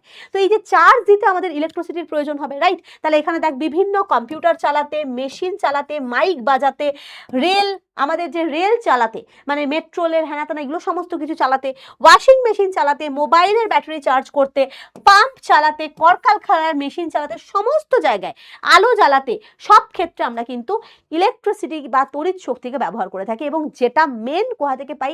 মেন আমাদের যেটা প্রচলিত শক্তি, অর্থাৎ কয়লা, পেট্রোলিয়াম, এদের থেকেই কিন্তু আমাদের তাপ শক্তি এবং সেখান থেকে তড়িৎ শক্তি পেয়ে থাকি। কিন্তু কথা হচ্ছে, এদের তো ভান্ডার সীমিত, রাইট? এদের আমরা এত বেশি যদি ব্যবহার করি, এদের তো ভান্ডার সীমিত। দেখ, জীবাশ্ম জ্বালানিগুলোকে আমরা কত জায়গায় ব্যবহার করছি। এক হচ্ছে এই থার্মাল পাওয়ার প্ল্যান্টে, ইলেকট্রিসিটি প্রোডাকশনে। তাছাড়া দেখ, এখানে পেট্রোলিয়ামকে আমরা গাড়ি ঘোড়ার জ্বালানির রূপে, ফুয়েল রূপে ব্যবহার করি। দেখতে পাচ্ছি এই যে পেট্রোলিয়াম, যে আমাদের পেট্রোল পাম্পগুলো রয়েছে, যেখান থেকে পেট্রোলিয়াম বা ডিজেলকে আমরা ইউজ করে থাকি, জেনারেটর চালাতে ইউজ করে থাকি, বিভিন্ন রকমের পাওয়ার টিলার যন্ত্র চালাতে, মেশিন চালাতে, তাছাড়া যানবাহন চালাতে। এছাড়া কি, এই যে লঞ্চ চালাতে, রাইট? কারা কারা লঞ্চে গেছিস? হাত তুলবি। গঙ্গায় দেখবি লঞ্চ এপার ওপার করে, লঞ্চে দেখতে খুব সুন্দর লাগে, যেতেও ভালো লাগে। একদম দুপাশে গঙ্গা বা দুপাশে নদী, তার মধ্যে আমরা যাচ্ছি। কিন্তু লঞ্চের সেখানে ফুয়েল রূপেও তো আমরা ব্যবহার করছি পেট্রোল বা ডিজেলকে, রাইট? এছাড়া এরোপ্লেনে মোটর গাড়ি চালাতে, সমস্ত যানবাহন চালাতে আমরা দেখতে পাচ্ছিস পেট্রোলিয়াম বা জীবাশ্ম জ্বালানিকে ব্যবহার করে চলেছি। তাছাড়া রান্না করতে দেখবি কেরোসিন তেলে আগেকার দিনে স্টোভ ইউজ হতো, এখনকার দিনেও ইউজ হয়, আমাদের বাড়িতেই আছে। স্টোভে রান্না বান্না করা হয় কেরোসিন তেলের সাহায্যে। আলো জ্বালানোর কাজে আমরা কেরোসিনকে ব্যবহার করি, তাই না? তাহলে এগুলো সবই কিন্তু আমরা জীবাশ্ম জ্বালানির উপর ডিপেন্ডেন্ট। কিন্তু প্রশ্ন হচ্ছে এই যে এত কিছু আমরা জীবাশ্ম জ্বালানিকে ব্যবহার করে করছি, আর দিনকে দিন আমাদের জনসংখ্যা বৃদ্ধি পাচ্ছে। আগে যেটা 100 কোটি ছিল এখন সেটা 600 কোটিতে গিয়ে দাঁড়িয়েছে।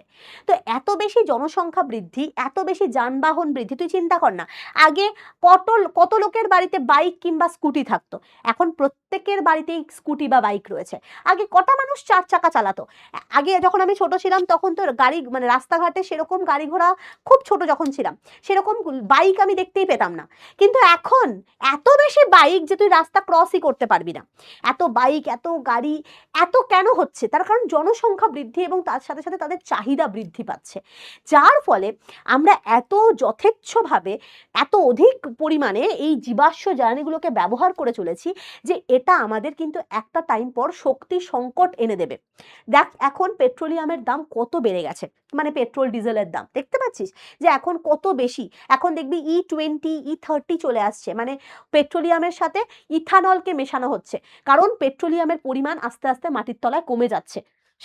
স্বাভাবিক ব্যাপার, যদি অধিক মাত্রায় আমরা কোনো জিনিসকে কন্টিনিউয়াস ব্যবহার করতে থাকি তাহলে একটা টাইমে তো ওটা ফুরিয়ে যাবে। এবার ওটা তো আর এমন নয় যে ওটা ইনস্ট্যান্ট প্রোডাকশন হচ্ছে না, এদেরকে উৎপাদন করতে কোটি কোটি বছর সময় লাগছে, ফলে উৎপাদনও হচ্ছে না, এদিকে আমরা ব্যবহারও করে চলেছি, ফলে এক্ষেত্রে এদের ভান্ডারটা আস্তে আস্তে আস্তে কমতে শুরু করছে এবং একটা টাইমে ফুরিয়ে যাবে এবং দেখা যাবে সেই সময় শক্তি সংকট, যেটা পরবর্তী বা এখন হয়তো আমাদের জীবনটা কেটে যাবে, কিন্তু আমাদের নেক্সট যে জেনারেশন, ভবিষ্যৎ প্রজন্মের জন্য, যেমন তোদের যখন পরবর্তীকালে ছোট ছোট মানে গুড়াগাড়া হবে, আই মিন ছোট ছোট বাচ্চা কাচ্চা হবে, তোরাও এক সময় বড় হবি, বিয়ে করবি, তারপরে তোদের বাচ্চা কাচ্চা হবে, তো ভবিষ্যৎ প্রজন্মের ক্ষেত্রে এটা কিন্তু একটা থ্রেট এসে দাঁড়াচ্ছে, কারণ তারা আরো লাক্সারি চাইবে, তারা আরো লাক্সারিয়াস লাইফকে ডিল করতে চাইবে। আমরা জানা করছি তাদের কিন্তু চাহিদা আরো বেড়ে যাবে, সেক্ষেত্রে শিল্প আরো বেশি উন্নত হবে।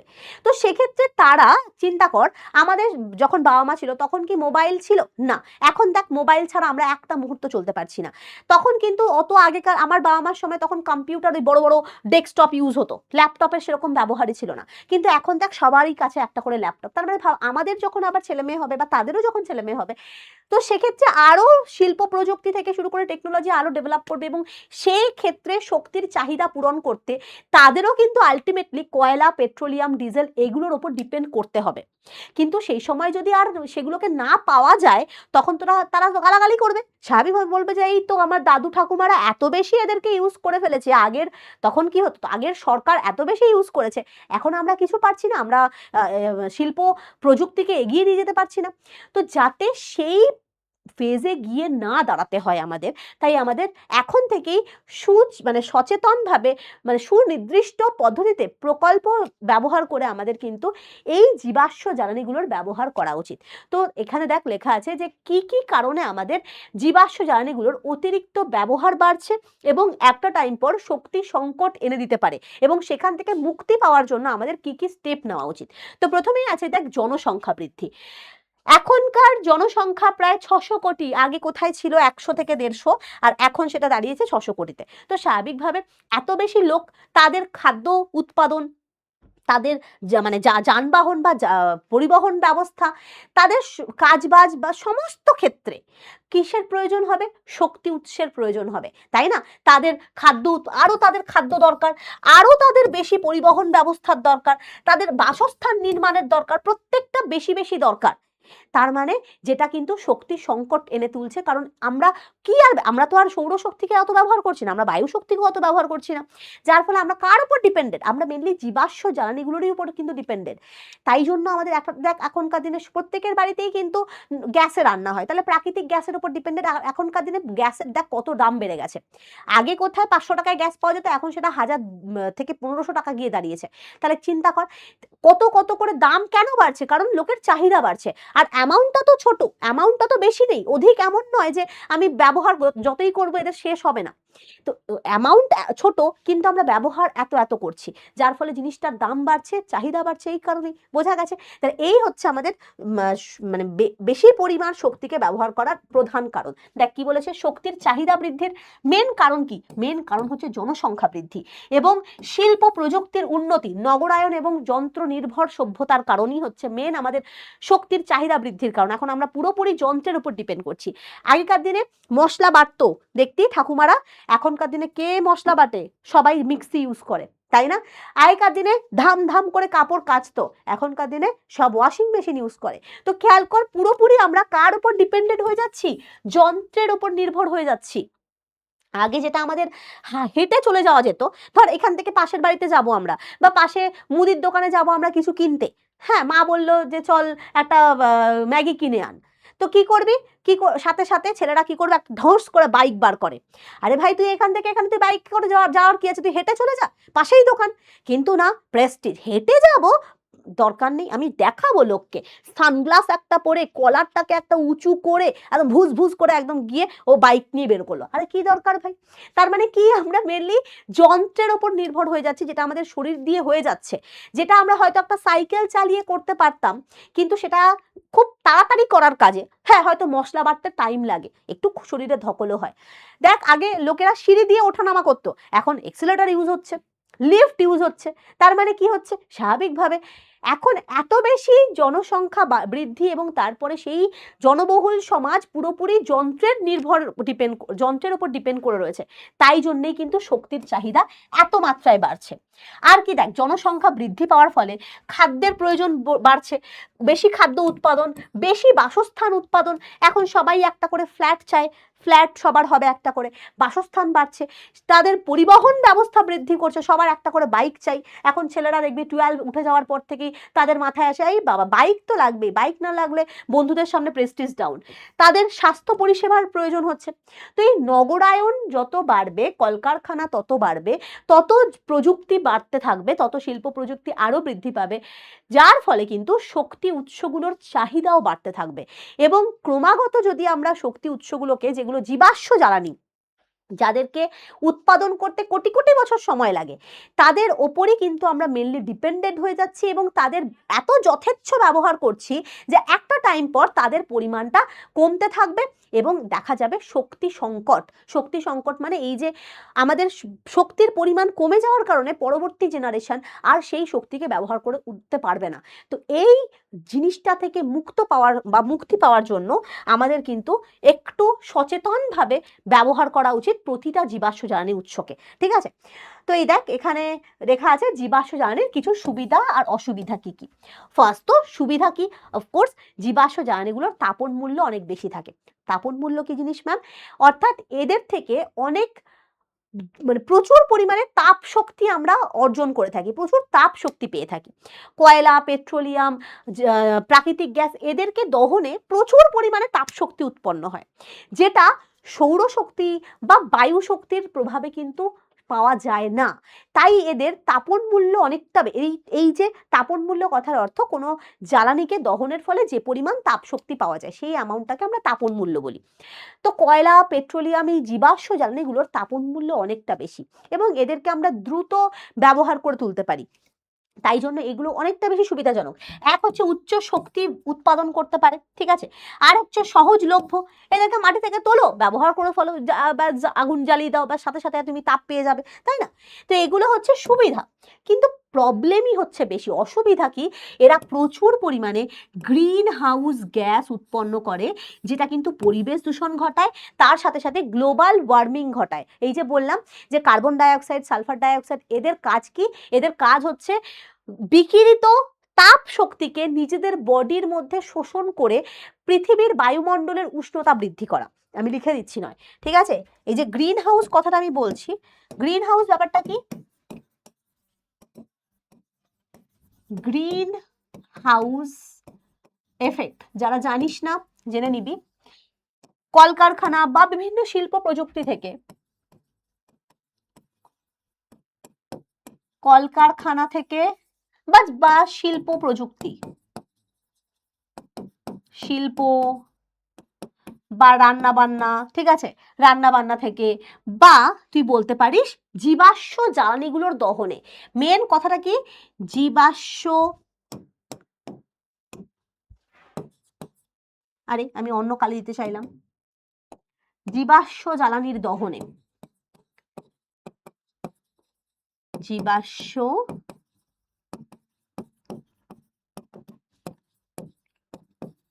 জ্বালানির যদি দহন হয়, কি হয় উৎপন্ন? এখান থেকে উৎপন্ন হয় হচ্ছে এখান থেকে উৎপন্ন হয় যে gas CO2, SO2, NO2, methane, CFC, তাছাড়া আরো জলীয় বাষ্প আছে এক্সেট্রা। এই টাইপের এগুলো কি, এগুলো হচ্ছে সব বায়ু দূষক গ্যাস। এরা কি, এরা হচ্ছে, এরা প্রত্যেকেই গ্রিন হাউস গ্যাস বা বায়ু দূষক গ্যাস। কেন বায়ু দূষক বা কেন গ্রিন হাউস, চলো দেখে নিই। এই গ্যাসগুলোর কাজটা কি? ধর এই হচ্ছে আমাদের পৃথিবী, ঠিক আছে? পৃথিবীর ওপরে এখানটা সূর্য রয়েছে, আর এটা হচ্ছে বায়ুমণ্ডল। এই যে এটা হচ্ছে আমাদের পৃথিবীর ওপরে থাকা বায়ুমণ্ডল, ঠিক আছে? তো বায়ুমণ্ডলের মধ্যেই মেনলি এই গ্যাসগুলো প্রেজেন্ট রয়েছে।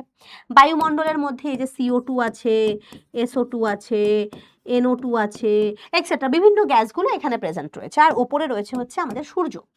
এই যে এখানটায় সূর্যি মামা আমাদের তাপ দিচ্ছে, এখান থেকে তাপ আসছে।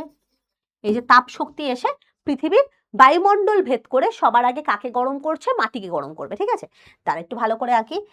এই যে এখান থেকে তাপ শক্তি আসছে, টুডুং টুডুং টুডুং টুডুং টুডুং টুডুং, এই দেখ টুডুডুডি করে এসে সবার আগে ভূপৃষ্ঠকে সে গরম করে। ভালো কথা, কিন্তু মাথায় রাখবি ভূপৃষ্ঠ বেশিক্ষণ গরম থাকতে পারে না, ও কিছুক্ষণ পর আবার ঠান্ডা হয়ে যায়। এই তাপ শক্তিটাকে সে আবার কিছুক্ষণ বাদে পরিবেশে আবার সে ফিরিয়ে দেয়, মানে ও আবার বাইরে বার করে দেয়। এই তাপ শক্তিটাকে ও আবার মহাশূন্যে ফিরিয়ে দেওয়ার চেষ্টা করে, বিকিরিত হয়ে যায়। আমি এটা লিখে দিচ্ছি, এটা হচ্ছে আগত তাপ শক্তি, এটা হচ্ছে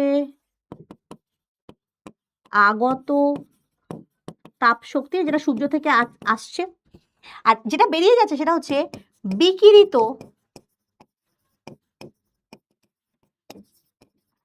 তাপ শক্তি, যেটা বেরিয়ে চলে যাচ্ছে। এবার কি হয়, এই যে CO2, SO2 এদের কাজ হচ্ছে, এরা কি করতে পারে, এরা বিকিরিত তরঙ্গকে, এদের কাজ কি, এরা পৃথিবী পৃষ্ঠ থেকে বা ভূপৃষ্ঠ থেকে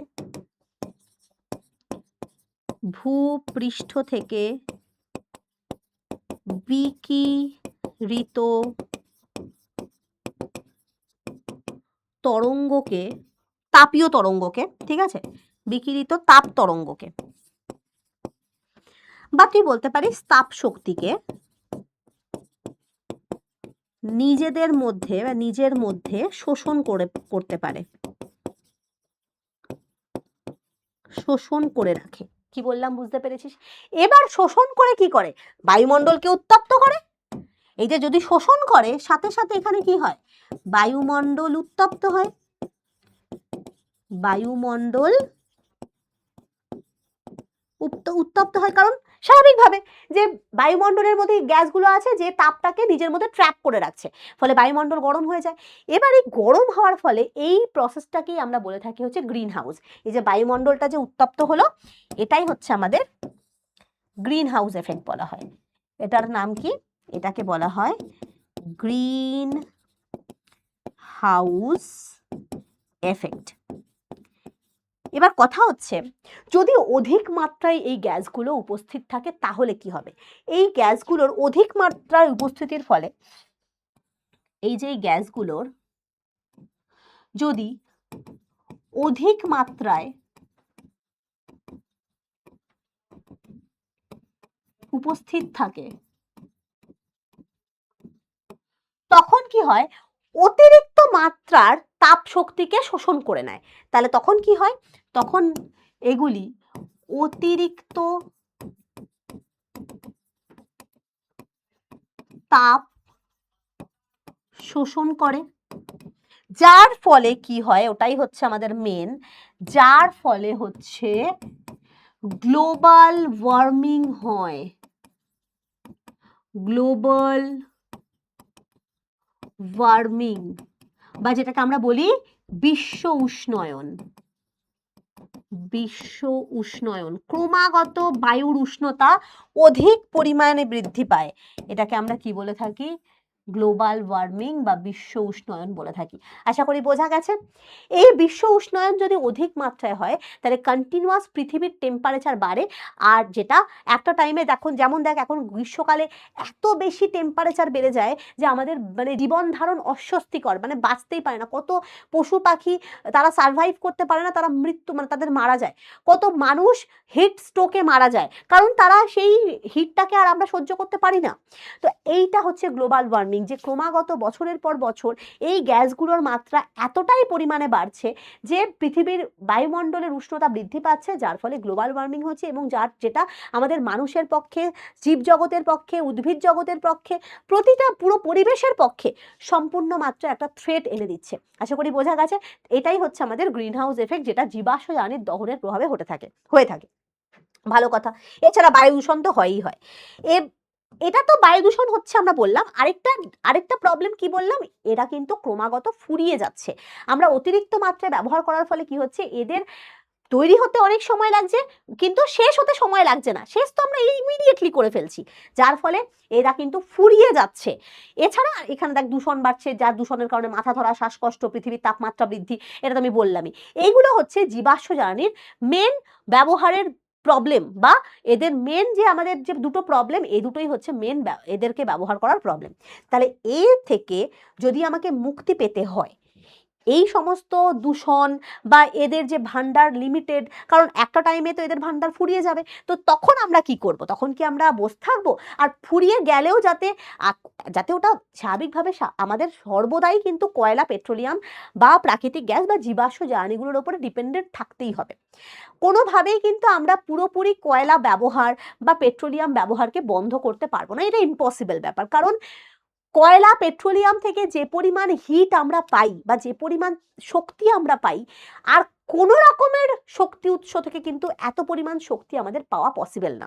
তো হ্যাঁ, ওটা আরেকটা নিউক্লিয়ার এনার্জি থেকে পাওয়া পসিবল, কিন্তু নিউক্লিয়ার এনার্জি ব্যবহার করা অনেক বেশি ডেঞ্জারাস। তো যাই হোক, সেটাই আমি আসছি না, ওটা তোমরা আরো বড় হলে পড়বে। কিন্তু দৈনন্দিন আমাদের জীবন কিন্তু তাহলে থেমে যাবে যদি আমরা প্রচলিত শক্তি উৎসগুলোকে ব্যবহার করা বন্ধ করে দিই। হ্যাঁ, আমরা দূষণ হচ্ছে, এদের ফুরিয়ে যাচ্ছে, সবই বুঝলাম। তো আমি এদের ব্যবহারটাকে কমিয়ে দেব, যেটা আমাদের প্রচুর পরিমাণে ব্যবহার হচ্ছিল কয়লা বা পেট্রোলিয়াম বা প্রাকৃতিক গ্যাস, যার ফলে পরিবেশ দূষণ হচ্ছিল, যার ফলে এদের অ্যামাউন্ট কমে যাচ্ছিল পৃথিবী, যার জন্য চাহিদা এত বাড়ছে, দাম বেড়ে যাচ্ছে। আমরা একটা কাজ করতে পারি, আমরা এদের বিকল্প রূপে এমন কিছু ব্যবহার করতে পারি যার ফলে এদের ব্যবহারটা পরিমাণ কমবে। ঠিক আছে? পুরোপুরি বন্ধ করা যাবে না, আমাকে ব্যালেন্স করতে হবে। এদেরকে পুরোপুরি বন্ধ করলে, আমরা যদি পুরোপুরি সৌরশক্তি, বায়ুশক্তির ওপর ডিপেন্ড করি, তাহলে আমাদের জীবন চলবে না। কারণ স্বাভাবিকভাবে সৌরশক্তি, সূর্য যদি কোনোদিনও মেঘলা আকাশ থাকে, আর সূর্য উঠলোই না, তাহলে আমি সূর্য শক্তি কোথা থেকে পাবো? ধর বায়ু প্রবাহিত হচ্ছে না, ঠিক আছে, গরমকাল বায়ু প্রবাহিত হচ্ছে না সেরকম একটা ভাবে, তাহলে আমি বায়ু শক্তি পাবো কি করে? তো আমি কখনোই কিন্তু অপ্রচলিত শক্তি উৎসগুলোর ওপরে কমপ্লিট ডিপেন্ডেন্ট হতে পারি না। আমাকে কিন্তু প্রচলিত শক্তিগুলোকে রাখতেই হবে পাশে, তার সাথে বিকল্প রূপে, যাতে এদের ব্যবহারটা যথেচ্ছ মাত্রায় না হয়। পুরোপুরি এদের ওপরই আমরা ডিপেন্ডেন্ট হয়ে গেলে তখন একটা প্রবলেম, কিন্তু এদেরকে সাথে রেখে আমরা এদের বিকল্প রূপে এমন কিছু শক্তি উৎসকে ব্যবহার করতে হবে যারা পরিবেশ বান্ধব। যেমন তার কি এক্সাম্পল? সৌরশক্তি, বায়ু শক্তি, জোয়ার ভাটা শক্তি, বায়োমাস শক্তি ইত্যাদি। এদেরকে আমরা কি বলবো? পুনর্নবীকরণযোগ্য শক্তি উৎস। কারণ এদেরকে আমরা দিনের পর দিন ব্যবহার করে তুলতে পারি, দিনের পর দিন এদেরকে ভান্ডার যেহেতু সীমিত নয়, এরা তুমি যত খুশি ব্যবহার কর, কখনো শেষ হবে না। তার থেকেও বড় কথা, এরা পরিবেশ বান্ধব, এরা কোনো দূষক গ্যাস উৎপাদন করে না। তাহলে এইটা হচ্ছে আমাদের কি? পুনর্নবীকরণযোগ্য শক্তি উৎস। তাহলে কি বলেছে পুনর্নবীকরণযোগ্য শক্তি উৎস?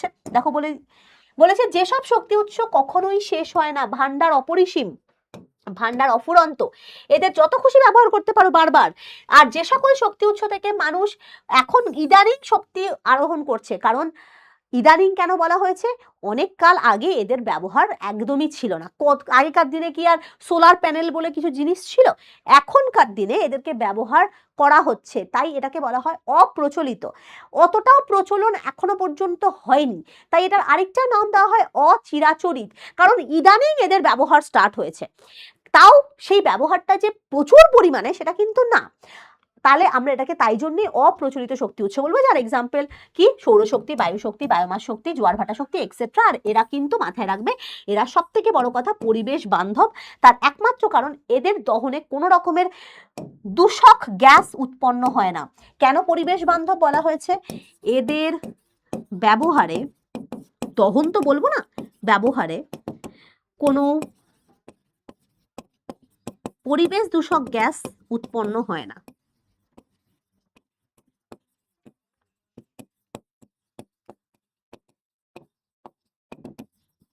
বোঝা গেছে?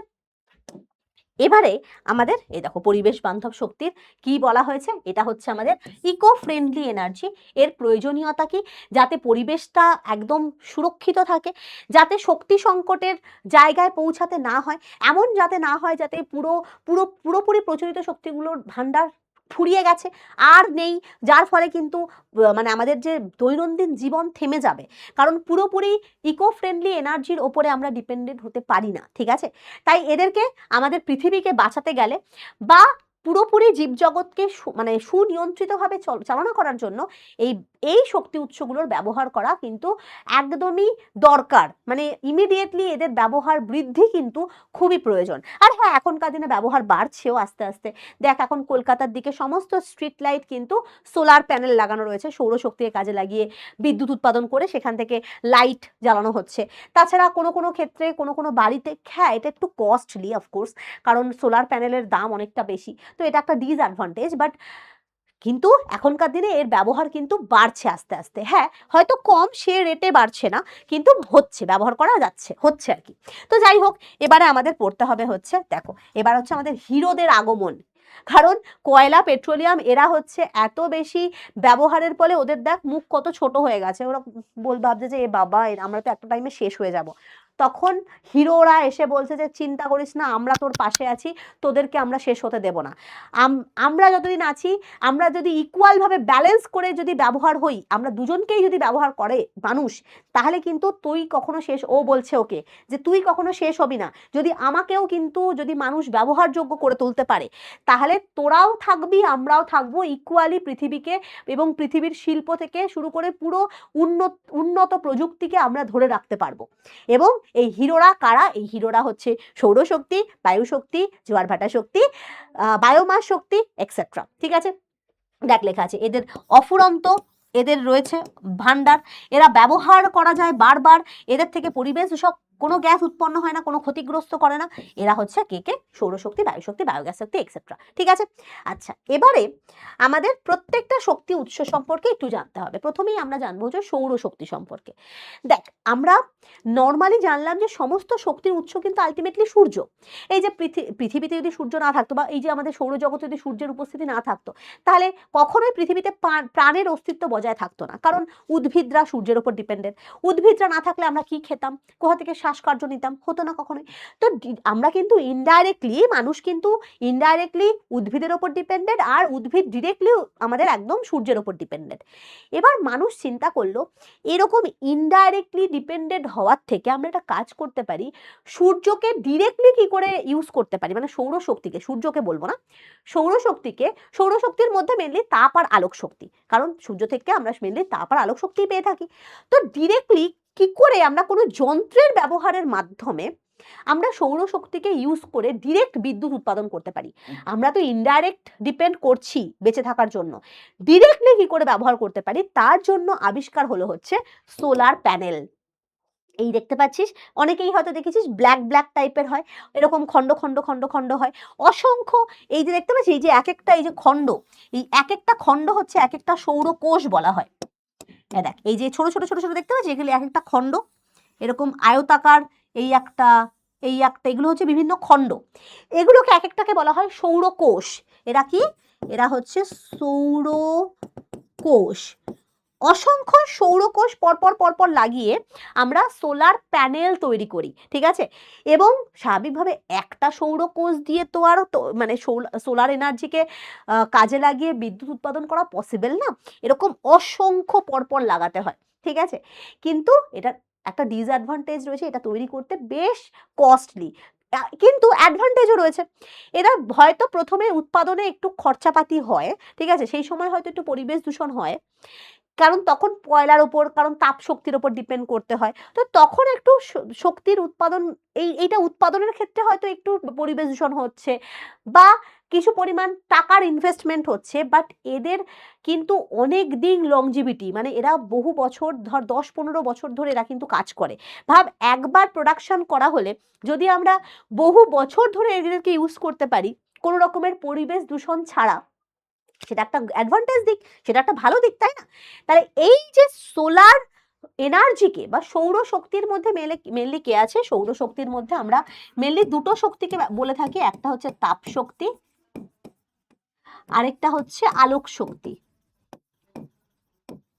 এই তাপ আর আলোকে কাজে লাগিয়ে সোলার প্যানেল বা সোলার সেলের সাহায্যে আমরা ডিরেক্টলি এই দুটো শক্তিকে কনভার্ট করি হচ্ছে বিদ্যুৎ শক্তি বা তড়িৎ শক্তিতে। কি বললাম, বোঝা গেছে? সৌরশক্তির মধ্যে তাপ আর আলো সোলার প্যানেলের সাহায্যে বিদ্যুৎ শক্তিতে বা তড়িৎ শক্তিতে রূপান্তরিত হয়। এবার সোলার প্যানেল মেনলি কি দিয়ে তৈরি হয় জানো? মেনলি সিলিকন অর্ধপরিবাহীর দ্বারা তৈরি হয়, ঠিক আছে? এটা তোমাদের হয়তো বইতে নেই, মনে রাখবে। এই যে সোলার সেল, এটা মেনলি তৈরি হয় সিলিকন, তাছাড়া গ্যালিয়াম থাকে, আর্সেনিক থাকে, জার্মেনিয়াম থাকে,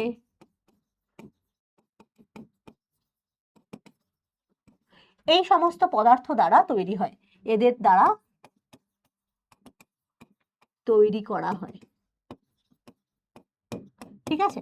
তো এই সমস্ত পদার্থ বেশ একটু কস্টলি, তাই একটু খরচাপাতি হয় আর কি। তো যাই হোক, তো এই সোলার প্যানেলের ডিরেক্ট সৌরশক্তি বিদ্যুৎ শক্তি রূপান্তরিত হয় এবং মানে এই পুরো একটা মানে বিশাল প্রসেসে কাজ করে। প্রসেসিং গুলো এখন তোমাদের নেই, তোমরা বড় হলে জানবে যে কিভাবে এটা কাজ করে। যাই হোক, দেখ কি বলেছে, সূর্য থেকে প্রাপ্ত শক্তি একটা অফুরন্ত শক্তি উৎস এবং এটা কিন্তু পরিবেশ বান্ধব, কারণ এটা ব্যবহার করলে কোনো রকমের পরিবেশ দূষক গ্যাস উৎপন্ন হয় না, ঠিক আছে?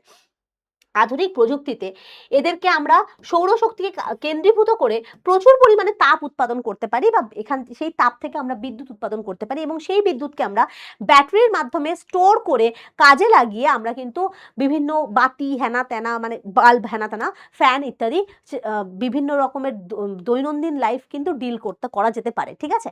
তাহলে কি কি কাজে লাগে? আমরা সোলার এনার্জিকে ডিরেক্টলি তাপ শক্তি বা তড়িৎ শক্তি রূপান্তরিত করছি এবং তাতে হেল্প করছে হচ্ছে আমাদেরকে সোলার সেল, ঠিক আছে? যেটা একটা ইলেকট্রনিক ডিভাইস, যেটা উৎপাদন করা হয় সিলিকন মেন এখানে থাকে হচ্ছে, এই যে বললাম এটার মধ্যে মেনটা হচ্ছে কে বলতো? মেন হচ্ছে সিলিকন। সিলিকনটাই হচ্ছে মেন। সিলিকন অর্ধপরিবাহী দ্বারা মেনলি এটা তৈরি করা হয়। এটা ইলেকট্রনিক ডিভাইস যা সৌরশক্তিকে বিদ্যুৎ শক্তিতে রূপান্তরিত করে ডিরেক্ট। বোঝা গেছে? এবং এই সৌর কোষকে আমরা কোথায় কোথায় যন্ত্রে ব্যবহার করতে পারি? Solar heater, solar cooker, solar হিটারের মাধ্যমে গরম করা হয়, মানে তোর ঘর গরম করতে কাজে লাগে। সোলার কুকারে ভাত ঠাত রান্না করা যেতে পারে। তারপরে সোলার ক্যালকুলেটর, দেখবি ক্যালকুলেটরগুলো ইউজ হয় অনেক সময়, অনেক বাড়িতে ক্যালকুলেটর থাকে যেগুলো সোলার এনার্জির দ্বারা চলে। সামনে একটা এরকম চিপ লাগানো থাকে, যে এই ক্যালকুলেটরটাকে কোনো ব্যাটারির প্রয়োজন হয় না। গরম মানে তুই জাস্ট সানের মানে রৌদ্রের মধ্যে রেখে দিবি, আরামসে দেখবি কি ওর চালু হয়ে যাবে। তারপরে বেশ কিছুক্ষণ চলার পর আবার ওটাকে আবার কন্টিনিউয়াস রিচার্জ বলতে ওই রৌদ্রের তলায় রাখতে হবে। তো solar calculator, solar heater, solar motor, সমস্ত, এমনকি যে কৃত্রিম উপগ্রহগুলো, যে আমরা জানি কৃত্রিম উপগ্রহগুলো কি ব্যাটারি লাগানো থাকে বা কখনো কি ফুয়েল লাগানো থাকে? কখনোই না, কারণ ওরা তো পৃথিবীর বাইরেই চলে যাচ্ছে। কৃত্রিম উপগ্রহগুলো কিসের দ্বারা, কোথা থেকে শক্তি অর্জন করছে? কৃত্রিম উপগ্রহগুলো কিন্তু সোলার এনার্জিকেই কিন্তু কাজে লাগায়। সেই উপগ্রহগুলোর মধ্যে সোলার সেলগুলোকে লাগানো হয়, ঠিক আছে? তো সোলার সেলগুলো সৌরশক্তিকে কাজে লাগিয়ে সেই কৃত্রিম উপগ্রহগুলো কিন্তু শক্তি গ্রহণ করে এবং কন্টিনিউয়াস ঘুরতে থাকে বা অন্য গ্রহে পৌঁছায় বা বিভিন্ন রকমের কাজ করে আর কি। বেতার তরঙ্গ দ্বারা আমরা আবহাওয়া দপ্তর হ্যাঁ না সমস্ত কিছু আমরা কৃত্রিম উপগ্রহ থেকে পেয়ে থাকি। তো ওইটার মেন উৎস কি? মেন উৎস শক্তির হচ্ছে সৌরশক্তি, কারণ কৃত্রিম উপগ্রহগুলোতে কখনোই ব্যাটারি বা কোনো ফুয়েল লাগানো থাকে না। হ্যাঁ, ওটা রকেটের মাধ্যমে যখন উপরে ওঠানো হচ্ছে তখন সেখানে ফুয়েল প্রয়োজন হচ্ছে রকেটের দ্বারা যখন ওঠাচ্ছে, মানে ওটাকে যখন বাইরে বার করে দিচ্ছে, কিন্তু যেই না পৃথিবীর থেকে বেরিয়ে যাচ্ছে সাথে সাথে সেক্ষেত্রে কিন্তু সোলার প্যানেলগুলোকে ইউজ করে, সেখানে সোলার প্যানেল লাগানো থাকে, সেখান থেকে সূর্য শক্তিকে তারা গ্রহণ করে পুরো তাদের বিভিন্ন কার্যকারিতাকে কন্টিনিউ করছে। আশা করি বোঝা গেছে। তাহলে এই হচ্ছে আমাদের সোলার প্যানেলের মেন কথা। তো সৌরশক্তিকে কাজে লাগিয়ে আমরা কোন কোন ডিভাইস তৈরি করতে পারি? এক হচ্ছে এই যে মোবাইল চার্জারে ব্যবহার করা যেতে পারে। সোলার সিগন্যাল, সোলার সিগন্যাল মানে কি, দেখবে রাস্তাঘাটে যে সিগন্যালগুলো রেড এই যে ইয়েলো টিয়েলো হয়ে যায়, তো সেগুলো মেনলি কাজে লাগে কিভাবে জানো? এখান থেকে ওটার ওপরে সোলার প্যানেল লাগানো থাকে। তাছাড়া solar calculator, solar heater, solar cooker, solar cap, solar light, সমস্ত জায়গায় কিন্তু সৌরকোষের হেল্পে বা সোলার প্যানেল যেটা বললাম ওটার হেল্পে সৌরশক্তিকে বিদ্যুৎ বা তাপ শক্তিতে রূপান্তরিত করা হচ্ছে। আশা করি বোঝা গেছে। তাহলে এই হচ্ছে আমাদের সোলার এনার্জি। কিন্তু এটার সুবিধা অসুবিধা কি একটু জানতে হবে। দেখ, সোলার এনার্জির সুবিধা হচ্ছে প্রথম কথা পরিবেশ বান্ধব, কোনো পরিবেশ দূষক গ্যাস উৎপন্ন হচ্ছে না। হ্যাঁ, হয়তো প্রথমে প্রোডাকশন করার সময় একটু উৎপাদন হয়, বাট ওটা অনেক দিন যাবৎ চলে, 10 থেকে 15 বছর অবধি ওটা কিন্তু ঠিক থাকে। হ্যাঁ, আবার এবার সারা জীবন তো ওটা চলতে পারে না, ওটাকে আবার ভালো করে রিপেয়ারিং করা হয়। তাছাড়া এটা খুব মানে সহজেই উৎপাদন করা হচ্ছে, মানে কি দেখ কোনো রকমের বাহ্যিক খরচাপাতি নেই, সৌরশক্তিকে ডিরেক্ট ও ব্যবহার করছে। তো এগুলো হচ্ছে সুবিধা। অসুবিধা কি কি? দেখ, অনেক সময় তো মেঘলা আকাশ থাকে, অনেক সময় মেঘলা আকাশ থেকে সূর্য ওঠে না, দিনের পর দিন বর্ষাকালে মেঘ হয়ে রয়েছে, তখন কি করে সোলার এনার্জি পাওয়া যাবে? যেটা একটা প্রবলেম। সুবিধা আরেকটা কি হতে পারে? যেমন দেখ, যে সমস্ত জায়গায় দুর্গম এলাকায়, পাহাড়ি এলাকায় যেখানে বৈদ্যুতিক তার মানে পাঠানো পসিবল না, তারের মাধ্যমে বিদ্যুৎ পাঠানো পসিবল না, সে সমস্ত জায়গাগুলোতে কিন্তু সোলার প্যানেল ব্যবহার করে আমরা কিন্তু আলো জ্বালাতে পারবো। কিন্তু এটা তো একটা সুবিধা হলো, আমি একটা সুবিধা একটা অসুবিধা বলছি। অসুবিধা তো বললাম যে সোলার এনার্জির মাধ্যমে কিন্তু আমরা সব সময় চাহিদা মতো শক্তি উৎপাদন করতে পারবো না, কারণ অনেক সময় সূর্য থাকে না, মেঘে ঢাকা থাকে, সেই অ্যামাউন্টের এনার্জি আমরা, সোলার এনার্জি আমরা পাচ্ছি না যেখান থেকে বিদ্যুৎ উৎপাদন করা যাবে। আর পুরোপুরি সৌরশক্তির ওপর নির্ভর কখনোই করা যাবে না, তার কারণ আমাদের দৈনন্দিন লাইফ চালাতে গেলে কলকারখানা হেনা তেনাতে প্রচুর শক্তির প্রয়োজন, যেটা সামান্য সূর্যের শক্তির মানে রেসপেক্টে অনেকটাই নগণ্য। মানে তুই বলতে পারিস সূর্য থেকে হয়তো অনেক শক্তি উৎপাদন হয়, তার একটা স্মল পার্সেন্টেজ আমাদের পৃথিবীতে এসে পৌঁছাচ্ছে। সূর্যের থেকে প্রচুর শক্তি উৎপন্ন হয় নিউক্লিয় সংযোজন বিক্রিয়ার মাধ্যমে, সূর্যের মধ্যে যেটা চলে, প্রচুর তাপ উৎপন্ন হয়, প্রচুর আলো উৎপন্ন হয়, কিন্তু সেখান থেকে পুরোটা তো আর পৃথিবীতে আসছে না, তো তার একটা সার্টেন পার্সেন্টেজ পৃথিবীতে এসে পৌঁছাচ্ছে। তো সেই পার্সেন্টেজের তারও কিছু পোর্শন আমরা সোলার প্যানেলে ব্যবহার করতে পারছি, যেটা আমাদের দৈনন্দিন লাইফের চাহিদা পূরণের বা কলকারখানা, আমাদের ইলেকট্রনিক ডিভাইস চালানো, এগুলোর ক্ষেত্রে কিন্তু ততটাও মানে এফেক্টিভ হচ্ছে না। তাই আমরা চাহিদা মতো কিন্তু সৌরশক্তিকে ব্যবহার করতে পারি না, কারণ তার থেকে আমরা অনেক হাই ডিমান্ডেড, মানে আমাদের তখন কয়লা, পেট্রোলিয়াম এদের উপর ডিপেন্ড করতেই হবে, কারণ সৌরশক্তি দ্বারা সেই চাহিদা পূরণ করা সম্পূর্ণভাবে পসিবল নয়। আশা করে বোঝা গেছে। তাহলে এই হচ্ছে, এছাড়া আরেকটাও অসুবিধা রয়েছে, এই প্যানেল তৈরি করতে অনেক খরচাপাতি রয়েছে, ঠিক আছে? সোলার প্যানেল অতটা কম খরচায় তৈরি হয় না, যে সমস্ত এই যে বললাম সিলিকন, জার্মেনিয়াম, এছাড়া রূপোর তার লাগে, তো অনেক বেশি খরচা সাপেক্ষ এটা, ঠিক আছে? তো এই ছিল কিছু সুবিধা অসুবিধা। দেখ, এখানে আমি পয়েন্ট করে সুবিধা অসুবিধা লেখা রয়েছে, আমি একবার পয়েন্টগুলো বলে দিচ্ছি। যে এটা হচ্ছে সুবিধা কি কি, এক হচ্ছে আমরা দেখতে পাচ্ছি এটা নবীকরণযোগ্য, কোনো রকমের পরিবেশ দূষণ করে না, দূষণহীন। এটা খরচা মানে তুই একবার যদি কিনিস 10-15 বছর আরামসে চলবে, ঠিক আছে? আর কি, এটা তোর ছোট জায়গাতেই বসানো পসিবল। অসুবিধা কি কি? সৌরশক্তির প্রধান অসুবিধা হচ্ছে সৌরশক্তির পরিমাণ ধ্রুবক নয়, মানে একদিন হয়তো সূর্য উঠলো, একদিন হয়তো সূর্য উঠলো না, তখন আমরা কি করব? তখন তাহলে আমরা পুরোপুরি মানে সম্পূর্ণভাবে সৌরশক্তির উপর ডিপেন্ড করতে পারছি না। যা যা বললাম সবই এখানে লেখা আছে। ওকে, নেক্সট আমরা সুপার হিরোর সম্পর্কে জানবো, সেটা হচ্ছে বায়ু শক্তি সম্পর্কে। দেখ, সূর্য যতদিন আছে বায়ুর চাপের পার্থক্য ততদিন থাকবে এবং বায়ু ততদিন প্রবাহিত হবে। এই বায়ু প্রবাহের গতিশক্তিকে কাজে লাগিয়ে, মানে বায়ু যে প্রবাহিত হচ্ছে সেই শক্তিকে কাজে লাগিয়ে আমরা এই যেটাকে বলা হয় টারবাইন, এটাকে বলা হয়, এটা মেনলি এটার ভেতরে টারবাইন থাকে, এটা মেনলি বায়ু কল, ঠিক আছে, উইন্ড মিল বলা হয়, এরকম পুরো পাখার মতো থাকে। যখনই বায়ুটা এর মধ্যে দিয়ে প্রবাহিত হয় এটা বনবন বনবন করে ঘুরতে থাকে। এটা হয়তো তোরা দেখেছিস যে যদি তোরা দীঘা, তারপরে কাথি, বকখালি এই সমস্ত জায়গায় গিয়ে থাকিস, দেখবি ওই সমস্ত সমুদ্রের উপকূলবর্তী অঞ্চলগুলোতে সারি সারি এরকম বায়ুকলকে লাগানো রয়েছে। এবং কারণটা কি? কারণ সমুদ্রের উপকূলবর্তী অঞ্চলে প্রচুর পরিমাণে বায়ু প্রবাহিত হয়, যেটা আমাদের নর্মাল শহরাঞ্চলে হয় না। কারণ শহরাঞ্চলে এত ফ্ল্যাট বাড়ি, ওখানে তো আর বায়ুকল কোথায় লাগাবে, এত বায়ু আটকে যায় ফ্ল্যাটের প্রভাবে। তো তার জন্য সমুদ্রের যেখানে মানে বিস্তীর্ণ অঞ্চল ফাঁকা রয়েছে সেই সমস্ত অঞ্চলে বায়ুকলকে স্থাপন করা হয়।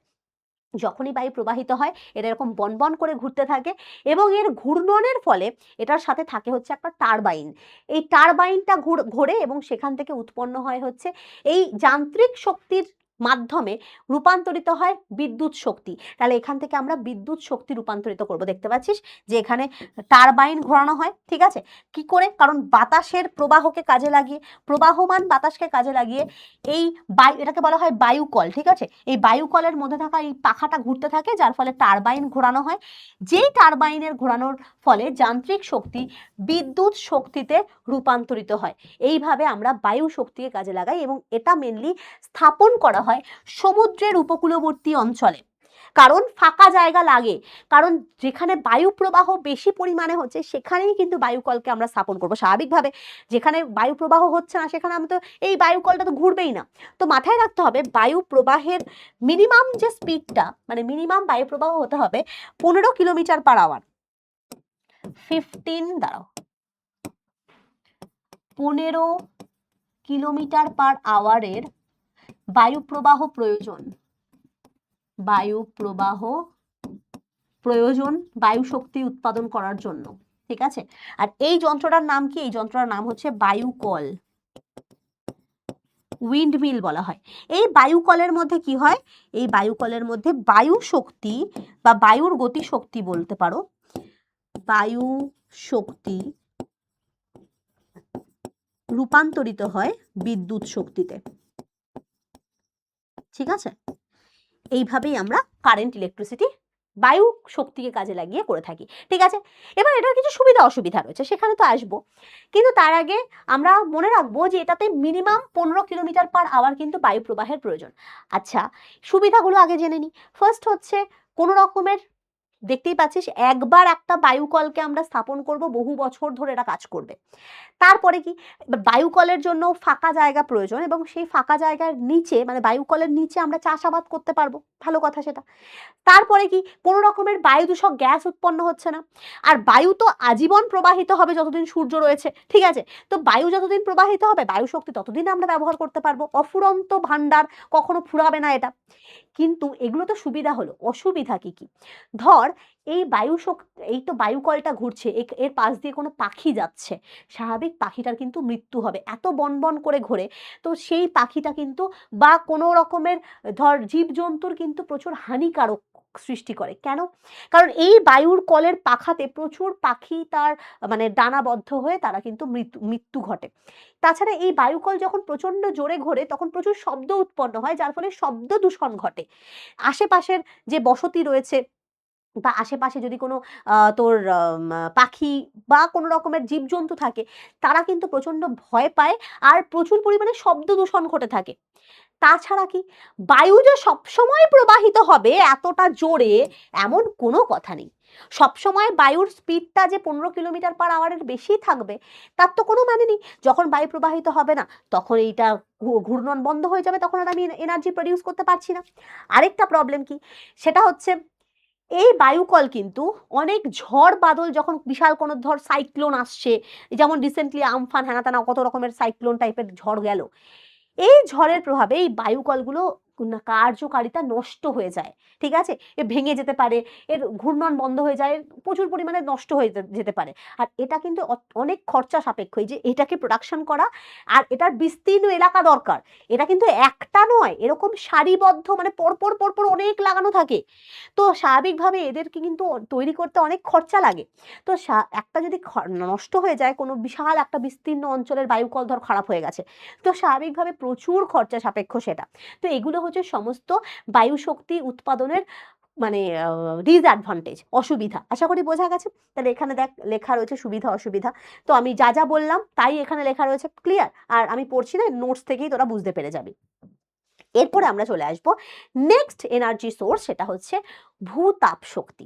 ভূতাপ শক্তিকে আমরা দেখ, বায়ু শক্তি সৌরশক্তি হচ্ছে মেন, তারপরে রয়েছে জোয়ার ভাটা শক্তি, অর্থাৎ জলের প্রবাহকে কাজে লাগিয়ে আমরা ওই রকম ভাবে টারবাইন ঘুরিয়ে বিদ্যুৎ শক্তি উৎপাদন করব। এছাড়াও আরো একটা শক্তি উৎস রয়েছে, সেটা হচ্ছে ভূতাপ শক্তি।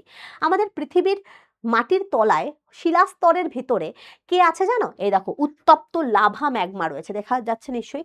এই যে ভূগর্ভের নিচে, শিলার নিচে উত্তপ্ত শিলা রয়েছে, যার নিচে রয়েছে উত্তপ্ত লাভা এবং ম্যাগমা। এই পৃথিবীর তলায় লাভা বা ম্যাগমার উত্তাপকে কাজে লাগিয়ে বা এর প্রচন্ড উষ্ণতাকে কাজে লাগিয়ে আমরা কিন্তু ভৌম জলকে উত্তপ্ত করতে পারি। অনেক সময় কি হয়, এই ধর শিলাস্তরগুলো বাই চান্স ধর আগ্নেয়গিরি হলো বা কোনো সময় শিলাস্তরগুলো একে অপরের থেকে দূরে সরে গেল, তখন লাভা বা ম্যাগমা ওখান থেকে বেরোতে শুরু করে। দেখতেই পাচ্ছি সেখান থেকে, এই যে কোনো সময় শিলাস্তর যদি ফাটল হয় সে বা আগ্নেয়গিরি হয়, সেখান থেকে লাভা ম্যাগমা বেরোতে শুরু করে। এবং এটা এত বেশি উষ্ণ, আর আমরা জানি যে শিলাস্তরের ওপরে কে আছে? জলস্তর রয়েছে। তো অতিরিক্ত উচ্চ উষ্ণতার প্রভাবে এই ওপরে থাকা জলস্তরটা বাষ্পীভূত হতে শুরু করে, মানে প্রচুর পরিমাণে জল বাষ্পীভূত হয়ে যায়। এবার সেই বাষ্পের মধ্যে মানে সেই মাটির তলায় সেই বাষ্পটাকে পাইপের মাধ্যমে প্রবেশ করিয়ে উত্তোলন করা হয়, পাইপ ঢুকিয়ে ওই বাষ্পটাকে বার করে আনা হয়, হিউজ অ্যামাউন্টের বাষ্প প্রোডাকশন হয়। এবার সেই বাষ্পটা এত স্পিডে বেরোতে শুরু করে, সেখানে টারবাইন ঘুরিয়ে সেই বাষ্পের স্পিডটাকে কাজে লাগিয়ে সেখানে টারবাইন বা চাকা ঘুরিয়ে আমরা কিন্তু বিদ্যুৎ শক্তি উৎপাদন করতে পারি। এবং এটা কিন্তু মেনলি হটস্পট রিজিয়ানগুলোতেই হয়, এটা সব জায়গাতে হয় না। যেখানে এই লাভা বা ম্যাগমার উদ্গীরণ হয়, লাইক বক্রেশ্বর, যেখানে উৎস প্রস্রবণ রয়েছে, আগ্নেয়গিরি হয়, যেগুলো মেনলি হটস্পট এলাকা, সেই সমস্ত জায়গায় কিন্তু এই পদ্ধতির মাধ্যমে বা এই ভূতাপ শক্তির কাজে লাগিয়ে আমরা বিদ্যুৎ শক্তি উৎপাদন করতে পারি। বাট এটা খুব রেয়ার, খুব খুব সমস্ত জায়গায় এটা পসিবল না। যেমন সৌরশক্তি, বায়ু শক্তি প্রচুর পরিমাণে সব জায়গাতে পসিবল। তো বায়ু শক্তি আমাদের তোর পশ্চিমবঙ্গে কিন্তু কাথি, সাগরদ্বীপ, বকখালি এই সমস্ত জায়গায় রয়েছে। মনে রাখবি কিন্তু, এটা কিন্তু কোশ্চেন আসে যে বায়ু শক্তি কোথায় কোথায় রয়েছে পশ্চিমবঙ্গে। রয়েছে সাগরদ্বীপ, বকখালি, মানে সমুদ্রের উপকূলবর্তী অঞ্চলগুলোতে, কাথি রিজিয়ান ইত্যাদি ইত্যাদিতে আমাদের ওয়েস্ট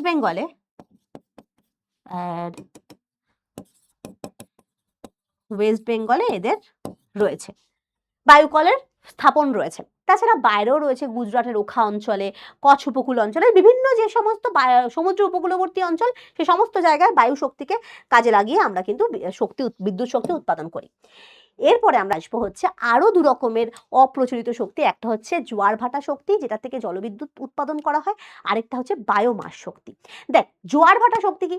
এই যে জোয়ার ভাটা প্রত্যেক দিন দিনে দুবার হয়, মানে একবার সকালে হয়, একবার বিকালের দিকে হয়। তাছাড়া যখন প্রচন্ড পরিমাণে জলস্রোত, যেগুলো খরস্রোতা নদী, সেই জলের স্রোতকে কাজে লাগিয়ে আমরা টারবাইন ব্যবহার করি, যেমন ঠিক যেরকম বায়ুকলকে ব্যবহার করলাম, এখানেও তাই। জলের নিচে এরকম টারবাইন, এরকম চাকার মতো, এই প্লেটের মতো লাগানো থাকে। যখনই জলটা তীব্র বেগে যায়, সেই চাকাটা তখন বনবন করে ঘুরতে থাকে, এবং সেই ঘূর্ণনের বা যান্ত্রিক শক্তির দ্বারা আমরা বিদ্যুৎ শক্তিতে রূপান্তরিত করতে পারি। তাহলে আশা করি বোঝা গেছে, এটা হচ্ছে আমাদের সমুদ্রের জলস্রোত বা নদীর জলস্রোত বা জোয়ার ভাটার সময় এই শক্তিটাকে আমরা কিন্তু উৎপাদন করতে পারি। এটাতেও কিন্তু আমাদের ভারতবর্ষে প্রচুর পরিমাণে এই শক্তিকে ব্যবহার করা হয়, ঠিক আছে। আমরা নদীতে যখন প্রচুর পরিমাণে বন্যা হয়, নদীতে বাঁধ দেওয়া হয়, সেই বাঁধগুলো যখন খোলা হয়, তখনও কিন্তু ওই প্রত্যেকটা বাঁধের তলায় কিন্তু মানে বাঁধের সামনে রয়েছে, যখন নদী থেকে জলটা প্রচণ্ড পরিমাণে এগোতে মানে বেরোতে শুরু করে, সেই সমস্ত জায়গায় এরকম টারবাইন ঘুরিয়ে জলবিদ্যুৎ শক্তি উৎপাদন করা হয়। আর এটার খুব অ্যাডভান্টেজ আছে, সেটা হচ্ছে কোনো রকমের বাহ্যিক খরচা নেই। একবার চালালে মানে একবার ব্যবহার করলে, একবার তুই যদি স্থাপন করিস বহু বছর ধরে ওর কিন্তু ব্যবহার করা হতে পারে, আর কোনো রকমের গ্যাস উৎপাদন হয় না, পরিবেশ বান্ধব। তো এই সমস্ত, আর এটা সমুদ্রের জল অলওয়েজ প্রবাহিত হচ্ছে, ঠিক আছে, নদীর জল অলওয়েজ প্রবাহিত হবে, তো এর কোনো বাহ্যিক কোনো খরচাপাতি নেই।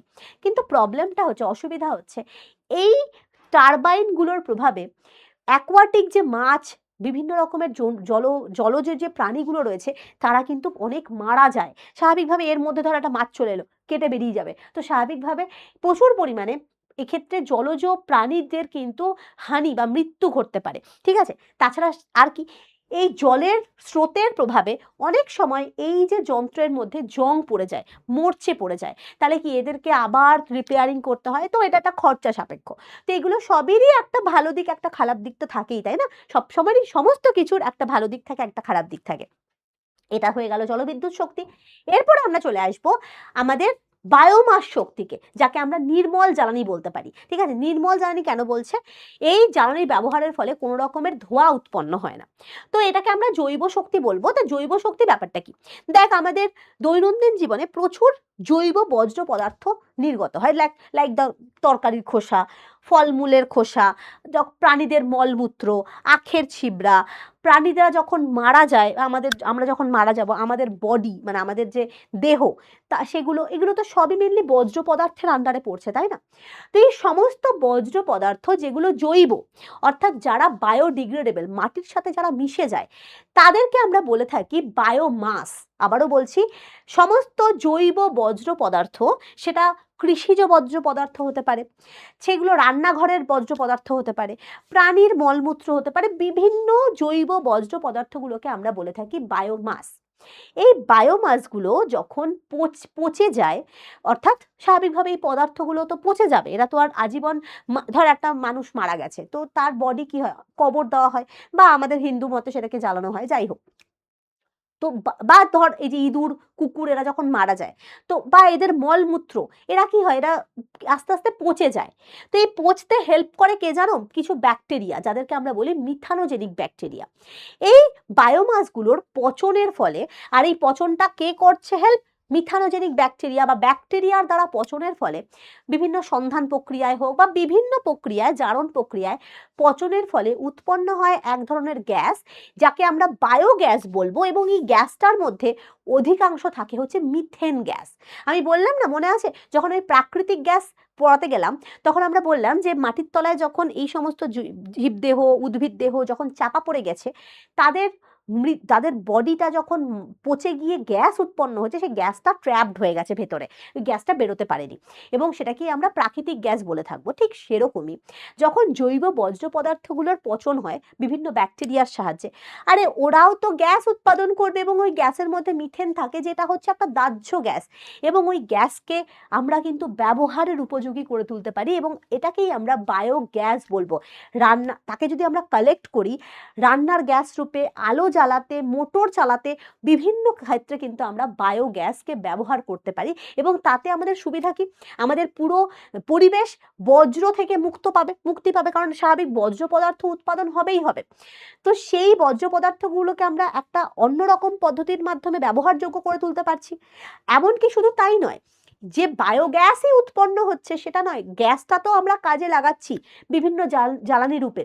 তাছাড়া যে সাবস্ট্রাক্টটা পড়ে থাকছে, পচনের ফলে গ্যাস উৎপন্ন হয়ে গেল, বাট যে নিচে তো কিছু পদার্থ তো পড়ে থাকবে, সেই পদার্থটাকে আমরা কিন্তু সার রূপে, জৈব সার রূপে বিভিন্ন কৃষিক্ষেত্রে ব্যবহার করতে পারি, এবং সেটা খুবই ভালো মানের নাইট্রোজেন এবং ফসফরাস সমৃদ্ধ সার। দেখবি অনেকেই বাড়িতে গাছের যে সার ইউজ করে, তরকারির খোসাগুলোকে ফেলে না, একটা জায়গায় জমায়, ঠিক আছে, ওই ধর একটা বালতি বা কোনো একটা জায়গায় খোদাই করে ওই জায়গাতে সমস্ত তরকারির খোসা, ফলের খোসা, রান্নার সমস্ত রকমের বর্জ্য পদার্থগুলোকে, হ্যাঁ ওটা প্লাস্টিক জাতীয় হলে হবে না, জৈব বর্জ্য পদার্থগুলোকে একটা জায়গায় জমাতে থাকে, এবং সেখান থেকে জমিয়ে জমিয়ে উৎপন্ন হয় চায়ের পাতা, উৎপন্ন হয় হচ্ছে বায়ো গ্যাস এবং সেটা পচনের, সেটাকে আমরা কালেক্ট করতে পারি না, স্বাভাবিক সেটা গ্যাস রূপে পচনের ফলে ওটা বাতাসেই মিশে যায়, কিন্তু সেখান থেকে যে সারটা পাই সেটা খুবই ভালো মানের নাইট্রোজেন এবং ফসফরাস সমৃদ্ধ সার, তাকে আমরা বিভিন্ন গাছের গোড়ায় ব্যবহার করতে পারি। তো এটা তো আমাদের ঘরোয়া পদ্ধতি, বাট এই পদ্ধতিটাকে আমরা কিন্তু বিভিন্ন পৌরসভা থেকে দেখবে যে ডাস্টবিনগুলোকে কালেক্ট করে নিয়ে যায়, বিভিন্ন পৌরসভার ডাস্টবিন, বিভিন্ন মানে জায়গার সমস্ত রকমের বর্জ্য পদার্থগুলোকে একটা জায়গায় কালেক্ট করে সেখানে কিন্তু একদম মানে প্রকল্প অনুযায়ী, মানে স্বাভাবিক ওটা গভর্নমেন্টের ইয়ে থাকে, শিল্প প্রযুক্তির দ্বারা আমরা কিন্তু সমস্ত বর্জ্য পদার্থের হেল্পে আমরা বায়োগ্যাস এবং তার থেকে আমরা কিন্তু মানে জৈব সার উৎপাদন করতে পারি। তাহলে এটাও কিন্তু একটা আমাদের নির্মল জ্বালানি, কারণ বায়োগ্যাসের দহনে ওই মিথেন যেটা থাকে তার দহনে কোনো রকমের কার্বন ডাইঅক্সাইড বা কোনো রকমের দূষক টাইপের গ্যাস অতিরিক্ত মাত্রায় নির্গত হয় না, তাই এটাকে আমরা কি বলে থাকি, নির্মল জ্বালানি বলে থাকি। তো চলো আমরা দেখে নিই একটুখানি বায়োমাস বা বায়োগ্যাস সম্পর্কে জানি। দেখ, বায়োমাস কি জিনিস, যে কৃষিজ বর্জ্য পদার্থ, পচা গাছপালা, আখের ছিবড়া, শাকসবজি, ফলমূলের খোসা, রান্নাঘরের অব্যবহৃত জৈব অবশেষ, কচুরিপানা, প্রাণীর মলমূত্র, মৃত প্রাণীর দেহ, এরা সবাই হচ্ছে কি নামে পরিচিত, বায়োমাস নামে পরিচিত। আর এই বায়োমাস থেকে যে শক্তি আমরা পাই তাকে আমরা বলে থাকি বায়োমাস শক্তি। এই বায়োমাসগুলো বায়ুর অনুপস্থিতিতে মিথানোজেনিক ব্যাকটেরিয়ার দ্বারা পচানো হয়, বিয়োজিত করানো হয়। এই যে সমস্ত ডাস্টবিনগুলোকে কালেক্ট করে, দেখবি এখনকার দিনে এরকম টাইপের ডাস্টবিন তৈরি হয়, একদিকে জৈব মানে বর্জ্য পদার্থগুলো জৈব রাখো, সেটাকে হচ্ছে সবুজ গামলায় ফেলতে হয়, আরেকটা হচ্ছে প্লাস্টিক বা যেগুলো পচে না তাকে নীল গামলায় ফেলতে হয়। দেখবি এখনকার দিনে যে ফ্ল্যাটে নিতে আসে না, তো এরকম দুটো আলাদা আলাদা রয়েছে, একটা জৈব একটা অজৈব। তো যেগুলো জৈব তাদেরকে কিন্তু একটা জায়গায় কালেক্ট করা হয় এবং সেখানে একটা বিশাল বড় স্টোর, একটা কি বলবো, একটা বিশাল বড় স্টোরে যন্ত্রের মধ্যে তাকে ব্যাকটেরিয়া দ্বারা প্রথমে পচানো হয়, এবং সেই ব্যাকটেরিয়াটা কি নাম, সেই ব্যাকটেরিয়াটার নাম হচ্ছে মিথানোজেনিক ব্যাকটেরিয়া। সেটার নাম কি, মিথানোজেনিক ব্যাকটেরিয়া, যার এক্সাম্পলও আমি দিয়ে দিয়েছি, মিথানোকক্কাস আর মিথানোব্যাকটেরিয়াম। এই টাইপের ব্যাকটেরিয়ার দ্বারা বিয়োজিত হয়ে তারা জৈব রাসায়নিক প্রক্রিয়ার দ্বারা গ্যাস উৎপন্ন করে, এবং সেই গ্যাসটাকেই আমরা বায়োগ্যাস বলে থাকি, যার প্রধান উপাদান হচ্ছে আমাদের কে, মিথেন। বায়োগ্যাসের প্রধান উপাদান তাহলে কে, মিথেন। এটা কিন্তু একটা দাহ্য গ্যাস, এটা কি একটা দাহ্য গ্যাস, মানে এটা জ্বলে ওঠে, দাহ্য গ্যাস। আচ্ছা, মিথেন ছাড়াও কার্বন ডাইঅক্সাইড, হাইড্রোজেন সালফাইড, জলীয় বাষ্প ইত্যাদি বায়োগ্যাসের মধ্যে মিশে থাকে। আর এই বায়োগ্যাসের অপর নাম হচ্ছে গোবর গ্যাস। তার কি কারণ, কারণ অধিকাংশ বায়োমাসের কাঁচামাল মানে 50% কাঁচামাল আসে হচ্ছে গোবর থেকে, ঠিক আছে, মানে গোবর হচ্ছে অধিক পরিমাণ মিথেন গ্যাস প্রোডাকশনের মূল উৎস। আর সমস্ত পোলট্রি ফার্ম, তারপরে হচ্ছে বিভিন্ন যে গোশালাগুলো রয়েছে, সমস্ত গোশালা পোলট্রি ফার্ম থেকে যে নির্গত তাদের মলমূত্রই হচ্ছে প্রধান গ্রিন এই তোর মিথেন গ্যাস বা বায়োগ্যাস প্রোডাকশনের মেন কাণ্ডারি। তাই এটার আরেকটা নাম দেওয়া হয় গোবর গ্যাস। আশা করি বোঝা গেছে বায়োমাস সম্পর্কে আর বায়োগ্যাস সম্পর্কে। এই বায়োগ্যাসকে আমরা কোথায় কোথায় কাজে লাগাই, আমরা বিভিন্ন রকমের রান্নার কাজে লাগাতে পারি, বিদ্যুৎ উৎপাদনের কাজে লাগাতে পারি, আলো জ্বালাতে কাজে লাগাই, আলো জ্বালাতে কাজে লাগানো হয়, মোটর চালাতে ব্যবহার করা হয় ইত্যাদি, ঠিক আছে। এছাড়া এই বায়োগ্যাস উৎপাদনের পরে যে অবশিষ্ট অংশ পড়ে থাকে তাকে কিন্তু আমরা জৈব সার রূপে ব্যবহার করে তুলতে পারি। তাহলে আশা করি বোঝা গেছে। তাহলে বায়োগ্যাস ক্লিয়ার, এটাকেই আমরা নির্মল জ্বালানি বলবো, কারণ এখান থেকে কোনো ধোঁয়া উৎপন্ন হয় না। তো বায়োগ্যাসকে আরেকটা নাম আমরা কি বলতে পারি, নির্মল জ্বালানি, কারণ কোনো ধোঁয়া উৎপন্ন হয় না, ধোঁয়া উৎপন্ন হয় না। আর এটা কিন্তু আমাদের একটা পরিবেশ বান্ধব শক্তি উৎস।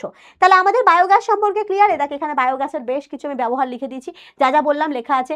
জ্বালানি রূপে ব্যবহার করা হয়, আলো জ্বালাতে ব্যবহার করা হয়, পাইপ লাইনের কাজে ব্যবহার করা হয়, তারপরে হচ্ছে পাম্প ইঞ্জিন চালাতে ব্যবহার করা হয় ইত্যাদি।